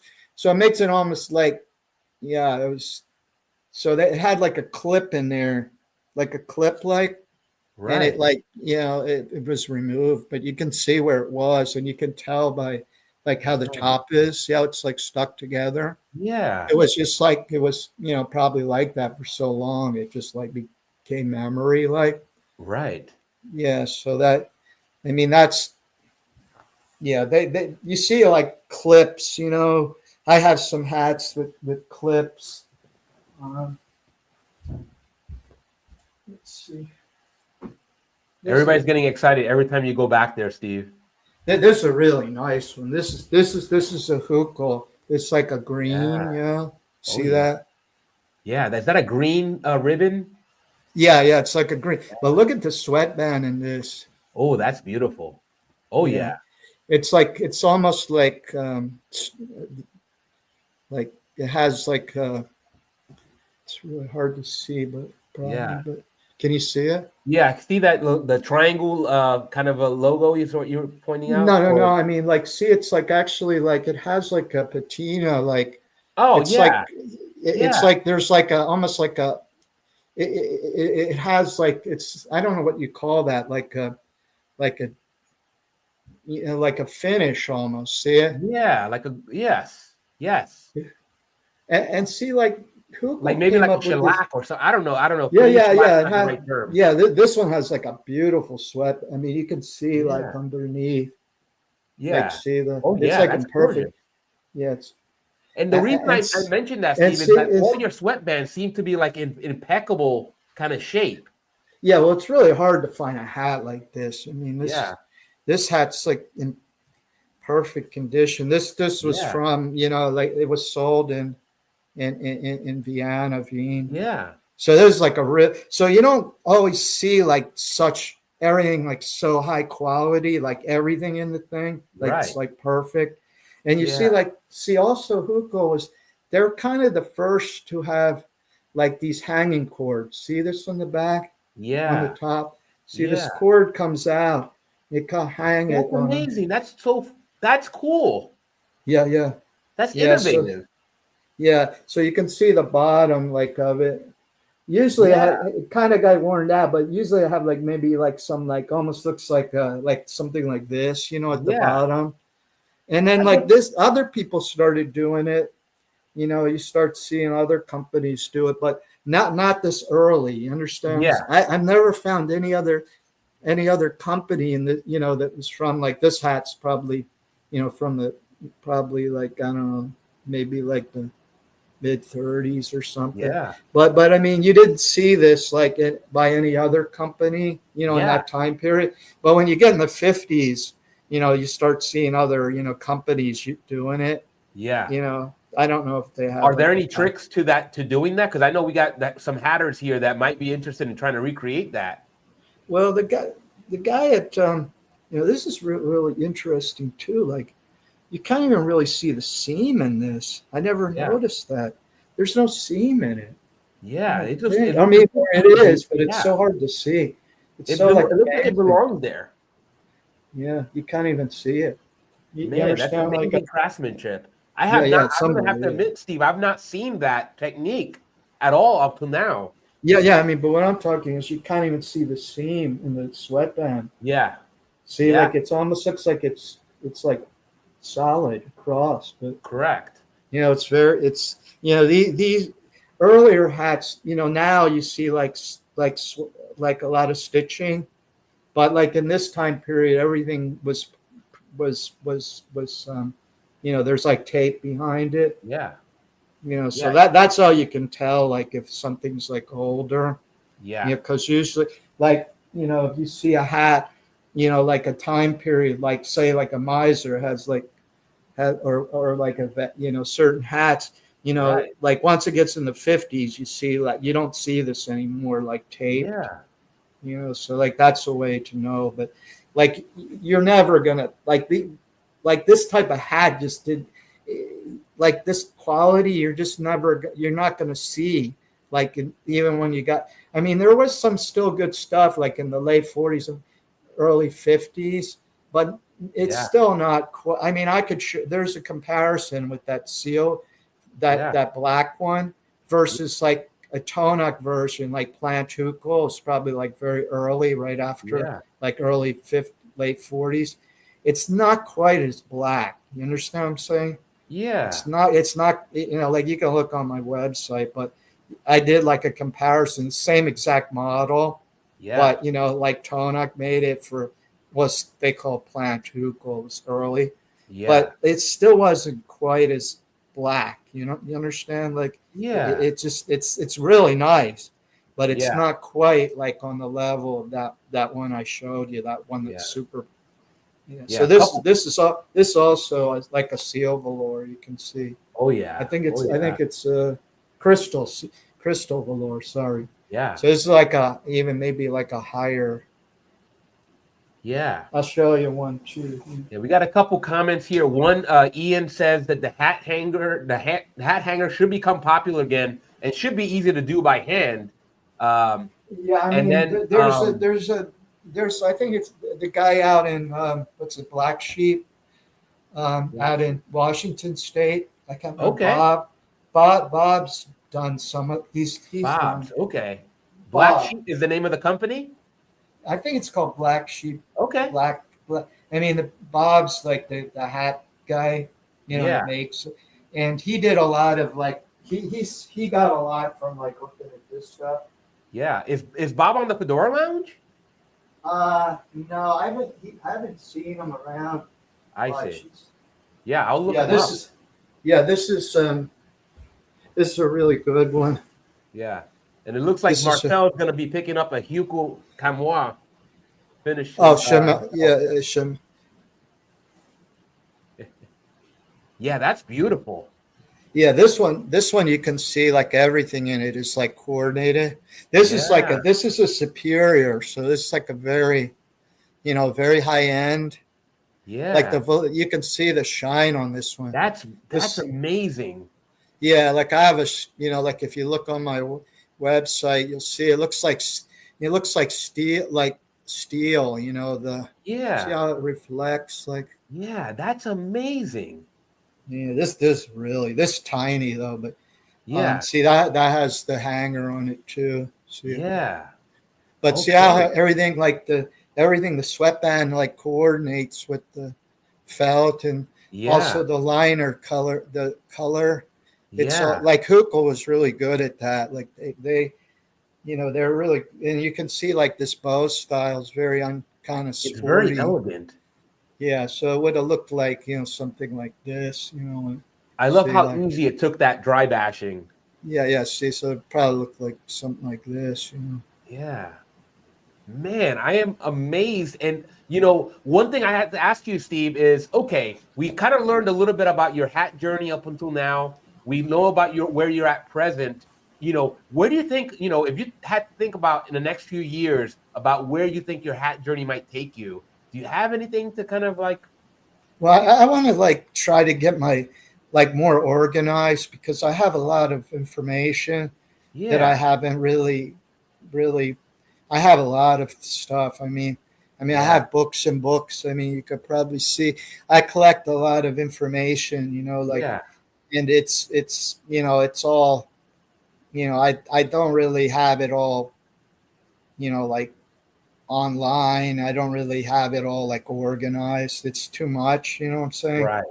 So like, Right. I mean, that's why it's like very hard to explain like all this stuff, you know, like with velour and everything. It's very complicated, you know, Yeah. like, and you have to like read, you know, you'd have to read it, like that article is very good because it's like Yeah.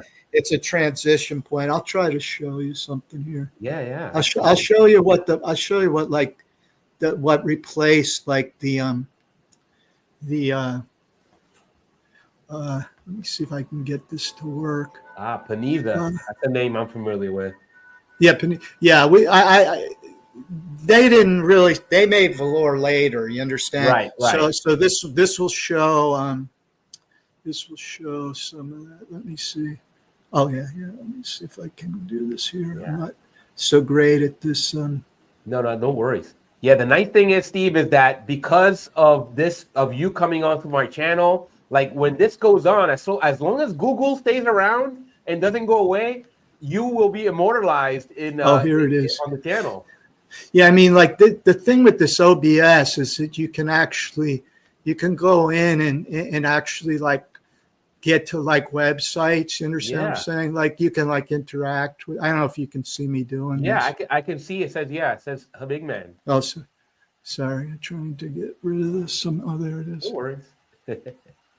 Sorry, I messed up. Yeah, I got to spend a lot more time on your website, Steve, because I'm going to admit that, you know, besides the Fedora Lounge, I haven't made that trek, but now I'm so much more intrigued thanks to you coming on here. So yeah, so this is the oops, I lost it there. These are like mechanical brushing. Yeah. See that? Yeah, that's amazing. Man, it's very intricate machinery. Yeah, I mean, this is kind of a primitive, you know, like there are better ones, you know, Right. but like there's Banner. I'm friends with Banner. They're like hoop machine. They're from machine. They're from originally from like, you know, like where Huckel's from. They came, Yeah. and they're like kind of the last. It's, you know, make hat machines. So they make something like this still, you know, but it's Yeah. much more. It's like this kind of primitive, Yeah. you know, basically. So I mean and then so like those brushes kind of like replace those guys that were like at the bench. You understand what I'm saying? Yeah. I forget how many points it is. It's like, Yeah. but And this is at Banners. Is this where you're at here in this photo, or is this? No. This is from Panizza. There's a museum there. So this machine was made. I think it tells maybe if you go to my site, you know, who made it or who they think made it. It's very customized. One of the machine companies, you know, hat machine companies in Italy, in Milan, I think. So, I mean, basically that, you know, that is like what kind of replaced the hand. So I'll show you. Let's see. Show you like some of the effect stuff. Oh yeah, that's another picture of it. See it? Oh yeah. From the side. From the side. These are closer, like the brushes. Holy cow, man! And then you see they had brushes too, like what? So I mean, on the bottom, see, so they actually did probably some brushing extra. Yeah. You can see how hard those bristles are. Yeah, like these are softer though. See. Yeah. So they probably did that one isn't, but yeah, like this one here is like see the bottom of it. Yeah, yeah. So you know they actually did some hand brushing too. Oh my god! And these are like effect, you know, like basically where you're talking about like scratching and like different finishes to it. So these machines are like, you know, they have machines kind of like this too, like even, you know, prior, you know, because like this type of stuff like goes back. but you can see like all the different, types of scratching, and, Yeah. use like shark skin and these types of things to get like different effects. Oh my So, gosh. yeah. So see, yeah.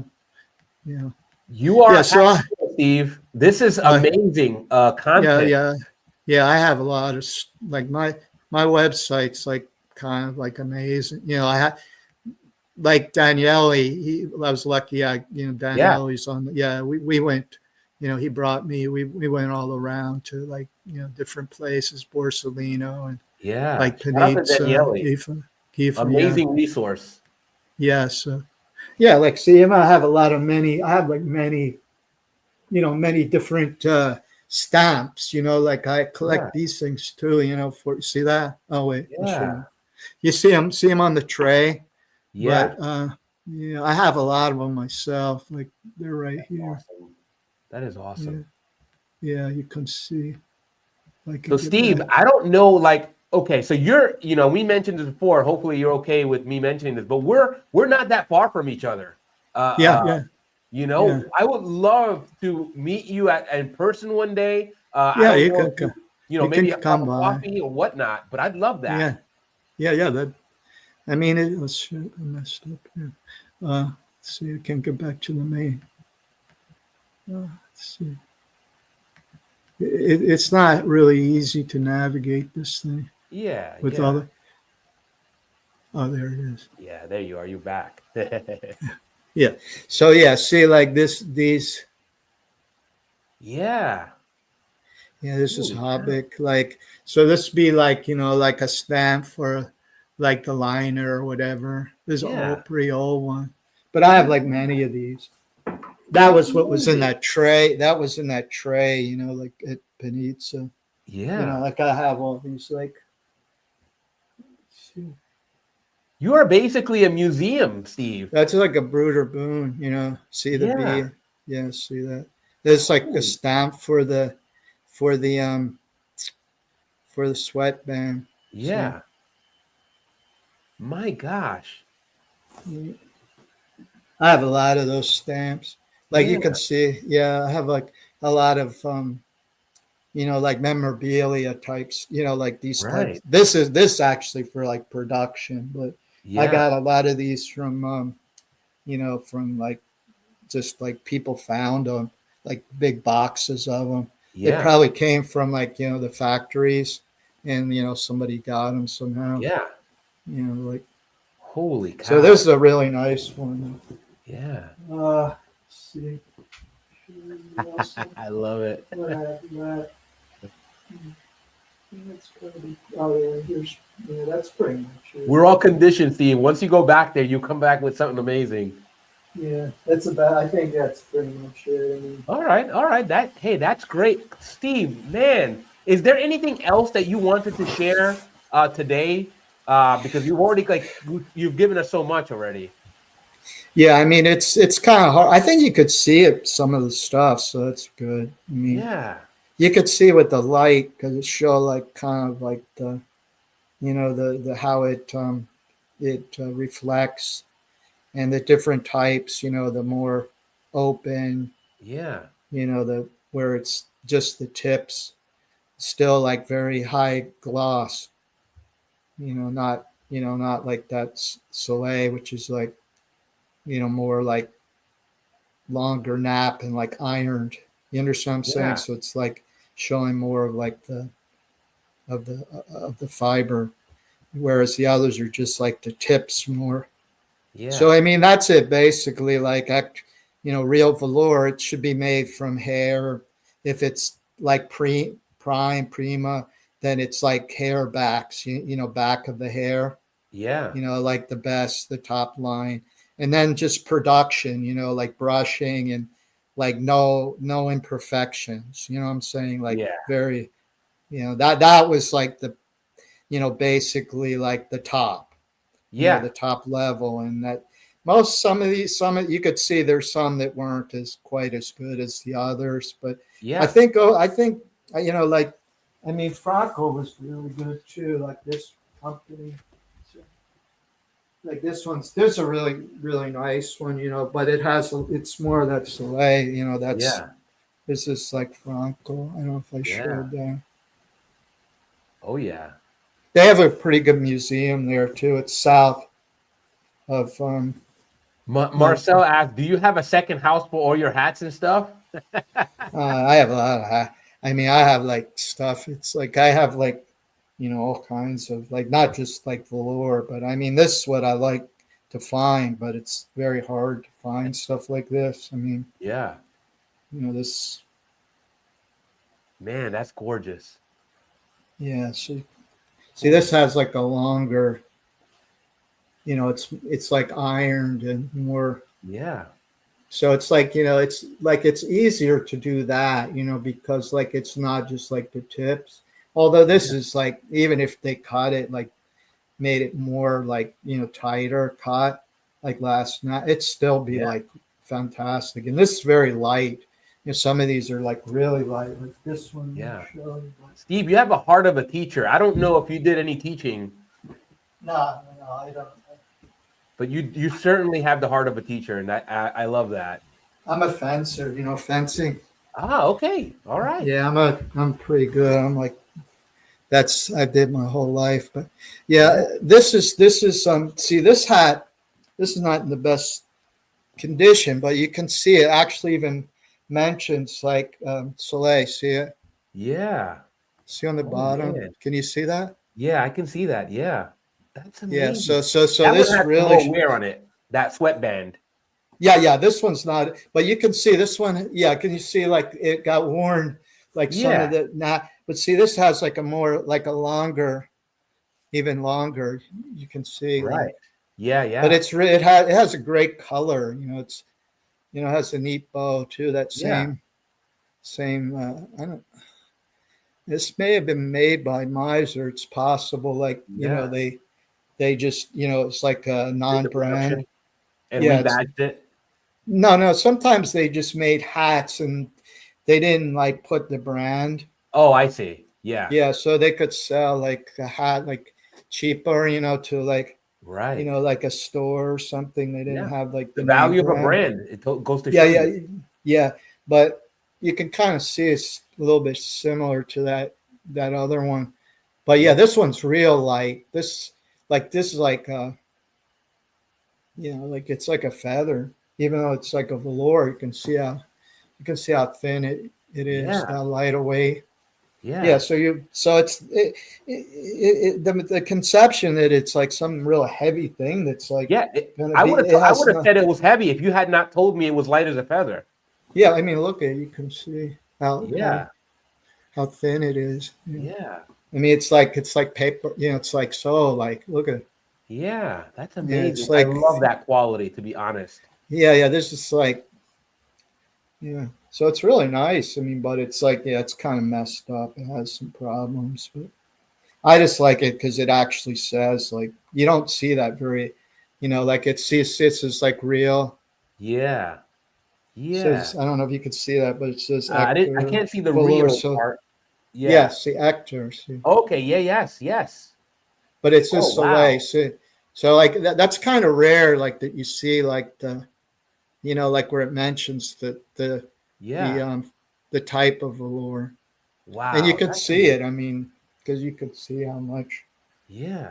But see how I mean, it's easier to get like that amazing like gloss, because Right. it's like longer hair. It's Holy. real nice. I mean, it's real. Yeah. That's Uh, gorgeous. yeah, so that's. Well, I guess that's it, really. I mean, All right. Well, Steve, I mean, that's fascinating. yeah. I mean, I would say like go to my website and take a look at that article. I mean, I think people should like especially like hat people that make hats and such. Yeah. They should like research some of this stuff just to get an Absolutely. idea about like really what there was in the time. Yeah. Like now, like people think like, oh, velour, but they've never encountered like this type of velour. They just Right. because it just it's not around anymore. It doesn't Yeah. exist. I mean, there's nice velour and such, but it's not like it can't compare to this stuff, Yeah. to this level. It's just Yeah. And kind Marcel's of, asking, what's your favorite brand, Steve? um, I If really you have don't. one. I mean, if I'd say like overall, like Hugel's like kind of the high, like they seemed that they were like the top, what I'm saying, Yeah. for like in the world. And, like if you go to Japan or something back in that time, like that's, you see like their brand everywhere, I'm saying, Yeah. even US, they were like the big ones.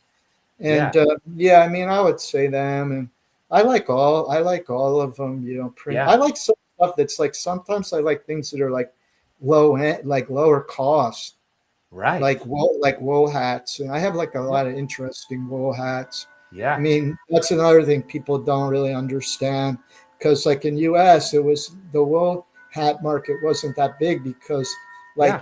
like it was people have more money, and they could Right. buy like fur felt, but like in Europe and such, it was like the wool hats were like very, and it was very like that place Gubin that I showed like oh yeah, I didn't Right. show you. I didn't show Yeah. you. But Steve, you Oh bring yeah, up a great point in that. So I'm a big fan of Champ hats and Adam hats, and they were there yeah, because they were the gateway hats for the yeah, more expensive brands, and there's really yeah, value in that. yeah. But those were like still fur felt. You understand what Right. I'm saying? Correct. Yeah, Correct. yeah. So like, so there's a whole like even I have like many stiff felt hats that are made from wool. Yeah. Like Marcel probably knows this. He's over there, so he knows like Yeah. there's like wool hats, but it's like it's those hats are really hard to find because like they were worn into the ground. You know what I'm Right. saying? Like they were people wore them every day and like beat them all up and stuff. So Right. it's like yeah. I mean, so to find like some of those that are like in like really good condition, it's like very Yeah. difficult. Like like the Italians had it. They had big wool hat Yeah. production, and that's so Germany's like, no, we're not going to let you in. We'll let Borsalino in because like Right. it's high end, you understand? But Yeah. they didn't want to like they didn't want the wool hat because they didn't want to Yeah. hurt like US. They didn't want it like any any Yeah. fur felt or anything. They want to make sure they protect their Yeah. market because this was like America was like a giant market. So Yeah. like they all the hat companies were like, no, Yeah. so yeah, Yeah. I mean, like if you look back, I mean that's why you'll see like some like it was harder to like export into US. So it was like they were always having trouble like Yeah. like bringing stuff in and trying to keep things like at a like where they could like make a profit or something. Yeah. So yeah, it was but yeah, I mean that's basically it. But wool hats are like a whole different thing. I mean, that's I could show you a lot of like wool hats. You're invited to come back and talk about wool in particular. Yeah, yeah. I mean, Anything you want, because Steve. you never see like real like that's another thing like people don't really know. Like Yeah. that there's it has a different quality. I mean, I would Yeah. say in general like fur felts that it's going to be better, but Yeah. there's a lot of nice wool hats that not people don't know from from that time, the same time period as these hats. Yeah. There was a lot of nice wool hats, and Yeah. yeah, so I like to find stuff like that, and like unusual things. Yeah. But I mean, in general, that's it. I guess that's it. I probably did too much, but No, you did not do too much. Too much would imply that we didn't enjoy it. yeah, I I don't had a know if blast. anybody even watched it. No, So, no, we still got 4 people on here besides ourselves. yeah, So I think, and again, some folks catch our show in syndication. I like to refer to it. Once I yeah, stop yeah, the yeah. live stream, You should put it out and just yeah, see you will be there's a lot immortalized. of yeah, there's a lot of like I would put my like that that article that was Yeah, from a book yeah, basically it was like a chapter in it, and that gives a pretty good idea of like how things were changing, where there was, no, like there wasn't the hot brushing and like manual brushing, and Right. then like people just using rabbit or like hair from under from not from the backs, or like there was a lot of like imitation, like they Yeah. even had like they tried to like use like some type of like chemicals or something to like create the gloss. You Yeah. understand what I'm saying? Without having to do brushing. Right. There's a lot of stuff going on in that time period to like because they wanted to reduce like the production steps, Right. because it was getting like it was too it was too labor intensive. Yeah. So yeah, so that's Yeah. basically it. I mean, I have a lot of like post, like later velour too. I mean, I have some nice stuff, like I could show, but Yeah. maybe later someday or something. But Yeah. yeah, You're always I mean, welcome here. that's it. I mean, I think you should kind of understand like, what it's about. It's not Right. just like scratching the thing and like clipping it and like, Right. doing some touring and like ironing. Yeah. It's like real velour. It's like done during the felting. Right. It's like hot brushing, and it has to be like and also if there's like problems, it has to be like after the dye. They Yeah. have to maybe go back and like re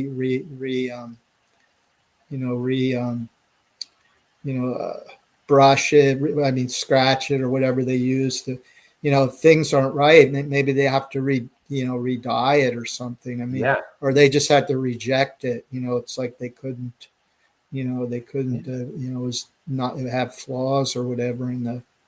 So I mean, it was like it could take a long time to make one. Maybe a week or something, Right. which is like long. It was a very long like processes.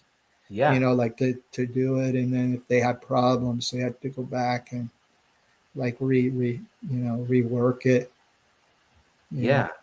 Well, Steve, you've been tremendous. Basically, I just want to make sure it's like if you need to leave, I'm gonna just close the show out. If you want to stay, you Yeah. can stay. No, But no, I'll no, no, no, no. I'm pretty tired. I mean, Yeah, yeah, yeah. yeah, Steve, thank you so much. Again, you're welcome to come back here. And regardless, I still want to have a drink with you, either beer or alcoholic or coffee if you don't drink.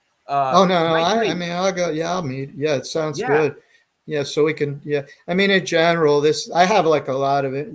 Even like stiff felts and all this stuff, yeah, because it's like It's a whole different process. I mean, like yeah, stiff felt hats were made in. They were made in a separate place, and yeah, they all like these big factories. They did pretty much everything, but yeah, it was all separated. Like making stiff felt hats totally different, yeah, yeah, process.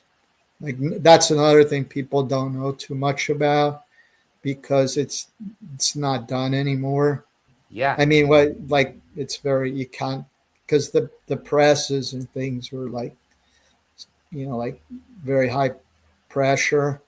yeah, So to create like this is just and also on like I have a lot of information on like furs and like fur cutting and like like different blends and all this type of stuff that was yeah. used like in production. Wow, Mm, I'm yeah, excited. You know, the yeah. nice thing is, Steve, you prepared like all get out for this. You can tell. So Well, what no, I'm gonna do? I mean, the hardest thing was like, but I think this thing works. I mean, but Yeah, you have to be like really like, on this OBS thing, like being able to like, yeah, like manipulate through all the stuff. I mean, yeah, if you're just like doing a straight thing, it's easy, but like put it yeah. like bringing up all these things, it's Yeah, like, and your lighting was great. Your camera angle was perfect, right? You had I don't know if it's a fisheye angle, but it made the hats that much bigger for the audience. I know I was able to get that impact. yeah. I mean, You could really show. I'm just using this Samsung. I think it's a tw- S. I think it's 25S Ultra or Ultra. Yeah, I can't remember. It's a good one. It's pretty good, I think. Oh yeah, it looked great. Yeah, yeah. So, So our viewers, I know I appreciate it. I know our viewers appreciate it. yes, yeah. Sorry about the. I didn't know that there you had to select a mic and what's that thing called again? The The streaming you're using. You're the using. lapel. No, no, the Oh, streaming. StreamYard, StreamYard. Yeah, Sorry, yeah, yeah, StreamYard. yeah, yeah. I didn't know it had like a mic selection. Got it. Yeah, Yeah, if I had no better, like I'm fairly new as myself, Steve, I would yeah, have yeah. used it this You morning. probably could have. Yeah, I don't know if it like if you could have done that, but Yeah. maybe you probably could because you're like the person you have control of everything. Well, I Probably. mean, I don't know if I got that much control. Again, even if I did, I probably don't know enough to be able to implement it. But we Yeah, figured it yeah, out, yeah. I and I mean, I think had it's to going just go great. into that. I had to go into to the settings. Yeah. Yeah, yeah. I don't know. Last time when we did it, it just worked. So I don't Yeah. know. Maybe it Yeah, no was just worries. turned off or something. No worries. When you come back, you will be that much more informed, and then your next one's going to come out. Again, assuming you want to come back. Oh no, no, no, We'd no. I love to mean, this have is you. good. I mean, yeah. I mean, it's good because like it makes me kind of like try to like organize all this. Yeah. Yeah, I mean, which I'm not so great at. I mean, I Yeah. No, just no, you did great, Steve. Trust me, you did okay. great. All right. Uh, Well, uh, thanks a lot. Yeah. my pleasure, Steve. And you have a great day, and then we'll be in touch. Okay. Thank you very much. Oh, my pleasure. That was Thank Steve you. Heck. I mean, no small feat to be able to condense that amount of knowledge into even just a couple hours. To be honest, like I said, Steve is somebody that probably has forgotten more than definitely I will ever know about these hats, these fabulous hats, and this production process that seemingly has become a lost art, right? So one is the knowledge still out there to be able to produce this, and two is the scale, right? Is the juice worth the squeeze for a lot of the hatters nowadays to be able to produce something like this? Even if they could they produce it and then essentially make some money off of it? You really have to be of a passion project, because obviously Steve is going to buy the right. If you produce this hat, this real velour process, let's say you were able to do it. And that's one thing. Second, is the market going to be able to support it? And we talk a lot about the hatters now and what the market will support. We know it's a very niche field to begin with, and if you're getting into like that velour, the real velour process that Steve talked about today, well, now your customer base is even that much lower. But it doesn't mean that people won't buy it, right? Like I said, anybody that looks at these hats that Steve showed knows that they're beautiful. Like it doesn't take a rocket, right? Like it's not rocket surgery, right? Right?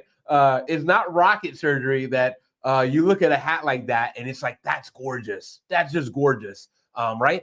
Somebody that has an eye for photography or for videography, they're looking at that hat and they're like, wow, I love the way the light plays on that hat. So I put that out there only because not because I'm gonna do it, but maybe somebody that watches this video. We got hatters that watch this video. We got hatters that are affiliated with my channel, and we got more hatters to come. Right? We got more hats and hatters to come. And that's what I wanted to tease out here before I close the show. Before I get to that, I want to make sure that you guys still keep liking and subscribing. Right? I'm at 45 subscribers. I've kind of been stuck there for a little bit. But you guys can help me out. If you are not subscribed to the channel, maybe you could do, good old Luca Solid and subscribe. Once I get to 100 subscribers, I'm gonna give away this Knox custom hat built in Canada, right? So it's a little bit different, right? It's a little bit moth bitten, if you guys can see that. But like my man Ian says, maybe there's something that you can do about that. I'm going to give away this hat after I hit about 100 subscribers. I'll create a video on this hat. Maybe I'll wear it. Maybe I won't. But what I'm going to do is I'm going to give away this hat to somebody, and then I might have to have you pay for shipping. Hopefully that's not much of a problem. It's a 7 1/4, so that roughly translates, if my math is mathing, into about 58 centimeters. So if this hat fits you, you know, you want this hat and you win the hat, you have the option to say, no, Luke, I'd rather give it to somebody. We'll work it out. We'll see. You know, like I said, this could be a really good first hat for somebody, or it could be a good first hat that you work on, right? Ian says that maybe you could sandpaper this down to these moth bites. You know, it's up to you, right? I just want to kind of pay it forward. If you help me get to 100 subscribers, I want to pay it forward to the community and see if I can put a little good hat, a little hat karma out there, right? Yeah, hat karma. And like I mentioned, like this is not the end of hatters, right? There will be a show tomorrow. That's something that you guys may not know, but I'm telling you now, there will be a show tomorrow, right? It's not Hat Tuesday #4 like we had here. It is not going to be Fedora Friday. Tomorrow, Wednesday, we will bring back Hat Chat. Hat Chat will come back tomorrow, but it won't be at 11 a.m. Eastern. It'll be at noon Eastern Standard Time if all goes as planned. And guess who I'm having? Guess who's coming around? We will have Robert Galt. Robert Galt from Vancouver, Canada, the owner of Wolfbray Custom Hatters, will be joining us on our show tomorrow, you know, at noon Eastern Standard Time. So I can't think of a better guest to have for our resurrection, if so to speak, of the Hat Chat series, right? And that Hat Chat series will be resurrected every single time I need to get a guest on here that doesn't fit into my normal Tuesday, Friday type of schedule. It really is Tuesday because Fridays are kind of already allocated, right? I usually do films or some sort of hat aspect of popular culture. So if you're just joining us, that's kind of our format. We have Hat Tuesdays, where I will go through and focus on a hat. Maybe I'll bring a hat guest. And then we have Fedora Fridays every week, where I focus on an aspect of pop culture, usually movies. It's been movies, but it could be music. It could be art. It could be anything pop culture related. And then when I can't fit anybody into that, if I have a guest I really want to get on, I will break out Hat Chat, and then we'll invite the guest on. It might not happen at 11 a.m. Eastern. It might happen at noon Eastern Standard Time. It could be at 5 p.m. Eastern Standard Time. Anytime that works best for myself and for my guest or guests, if that's the thing. So now you know what the format is going to be. It's going to be a living document, and we'll see how well it works, right? No promises. I reserve the right to alter things, right? Because we all got our own individual lives. We got our hat lives, and then we have our other than hat lives. And I'm no different. You know, I have a 9-to-5 job, and I have to kind of I want to keep my job, but this is my other passion, my passion project, and I want to keep delivering quality content for you guys. You know, and the only thing I'm asking from you guys right now is to like and subscribe, support. I gave out Steve's information in that scrolling. Right, so you can go check out his website, check out his article that he posted about. You know, he worked. You can tell he worked hard on delivering that content, and I want to invite him over. So if you can kind of like and subscribe the video, check out his website, and just do something that way we kind of get a little bit extra motivation from having seen you guys consume our content. And I want to keep delivering it, right? Me and Steve and Paul and Brian and all the folks that have been on this channel up to now. You know, I want to celebrate them and their work. I want to support them and their work. And I want to have that as an example for having folks continue. They're going to want to be here if you guys really support. So do me that solid. But you know where this is going, right? Even if you don't like and subscribe, you know, that's cool. You know, I hope you do. But if you don't, I'm fine with that.